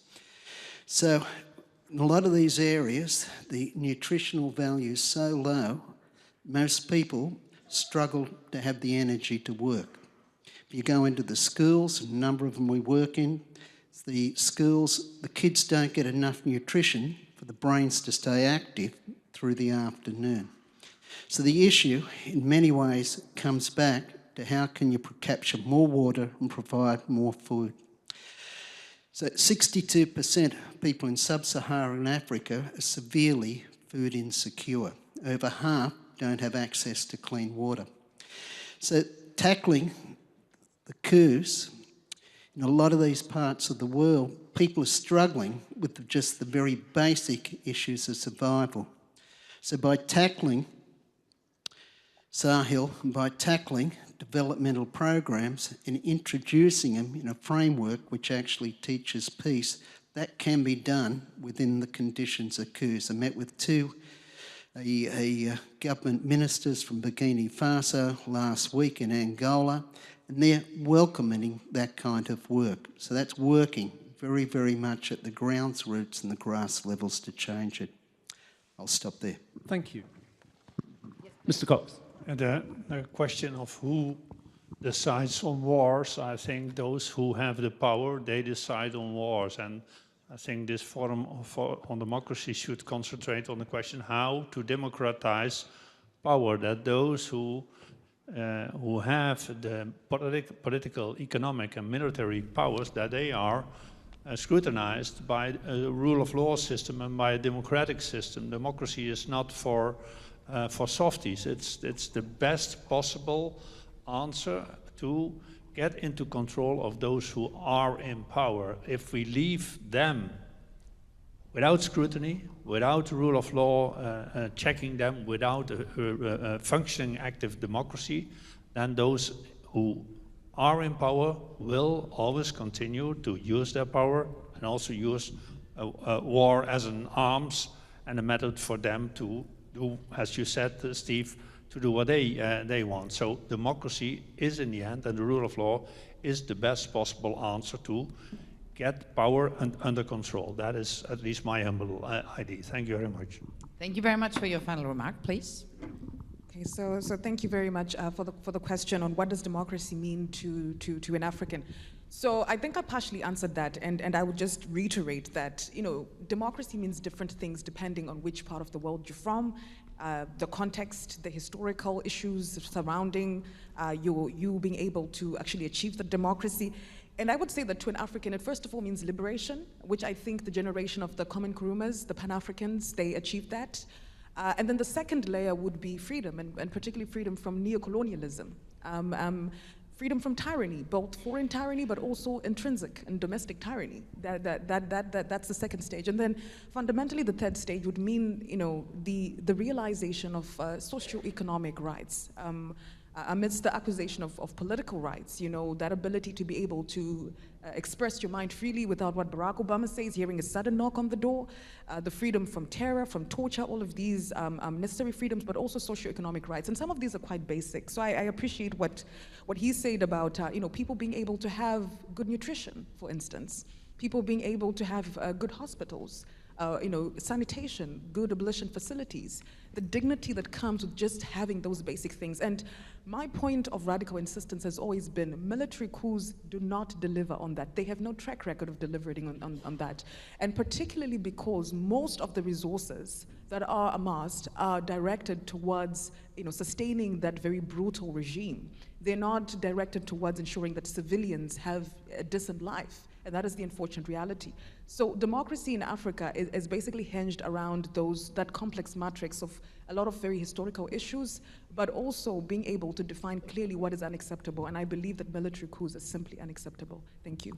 Thank you so much. Thank you so much. Maybe we'll have also some reflection about the educational part. Please, it is your final remarks, please. 예, 우선 가짜 뉴스에 대해서 조금 말씀드리고 교육에 대해서 말씀드리는 걸로 제 말씀을 마무리할까 합니다. 사실 가짜 뉴스가 문제죠. 근데 이제 사이버 공간을 심리 전장으로 삼는 것, 그런 주체들은 일단 상업화된 개인 유저들도 있을 테고요, 정치적인 분파 세력들도 있을 테고요, 그리고 근본주의자들도 있을 것입니다. 당연히 권위주의 정권도 있는데요. 대체로 이 사이버 공간에서 심리전이 문제가 되는 상황을 크게 일으키는 존재는 실제로는 많은 나라의 국가 정보 권력이었다는 겁니다. 이 국가 정보 권력에는 사실 민주국가의 국가 정보 권력도 있었습니다. 한국에서도 정보 권력이 심리전을 해서 문제가 된 사례가 있었죠. 그래서 이 가짜뉴스 문제를 국가가 통제하는 방안을 찾는 데는 굉장히 신중해야 합니다. 국가가 오히려 빅브라더가 될 수 있기 때문이죠. 그리고 가짜뉴스가 계속 힘을 발휘하는 것은 SNS 알고리즘 때문이기도 합니다. 같은 입장끼리 계속 자가 발전을 하는 거죠. 이런 문제를 해결하기 위해서 다양한 입장들이 만나고 서로를 이해할 수 있는 공론장을 아주 의식적으로 만드는 게 되게 중요하고, 특히 청년들이 참여하는 민주적인 공간, 수기 공간을 만드는 것이 되게 중요합니다. 이 수기 공간에서는 저같이 늙은 꼰대들이 설교를 할 수 없는 것이죠. 그럴 공간들을 많이 만드는 게 굉장히 필요하다고 생각합니다. 감사합니다. Thank you so much. Thank you very much indeed. And the final word, Ms. Pinchuk. Я вельмі хутка пастараюся сказаць, дапоўніць папярэдняга выступоўца по адносінах па фейкавых навінах. Зразумела, што ролю ў гэтым распазнанні, дзе праўда, а дзе зло, вялікая роля належыць адукацыі. І ў гэтым сэнсе вялікую ролю павінна адыграць выхаванне ў людзей, у дзяцей крытычнага мыслення. І толькі чалавек, які умее асэнсавана падыходзіць да разгляду тых ці іншых навін, калі бере і асэнсоўвае навіны толькі не з адной крыніцы, а з некалькіх, толькі такія людзі змогуць зразумець, дзе праўда, а дзе падман. І ў гэтым сэнсе вялікая роля адукацыі належыць. Thank you so much indeed. Very good point to end on. I'm sorry for all those who are frustrated by wanting to ask the question. I'm sure you'll have much more time this afternoon because we're having two very interesting debates, so we'll try and take as many questions as possible. Right, we'll conclude. it's lunchtime now. Yes, absolutely. This session will be back here at 14:30. For those of you not involved in any of the organised working lunches, you're welcome to follow the signs towards the self-service cafeteria, unfortunately at your own expense, but I'm sure you will find a good way, and we'll see you at 14:30. Merci beaucoup, bon appétit et à tout à l'heure. Merci. Last applause for our wonderful panel and their very smart answers to your questions. Thank you. See you later.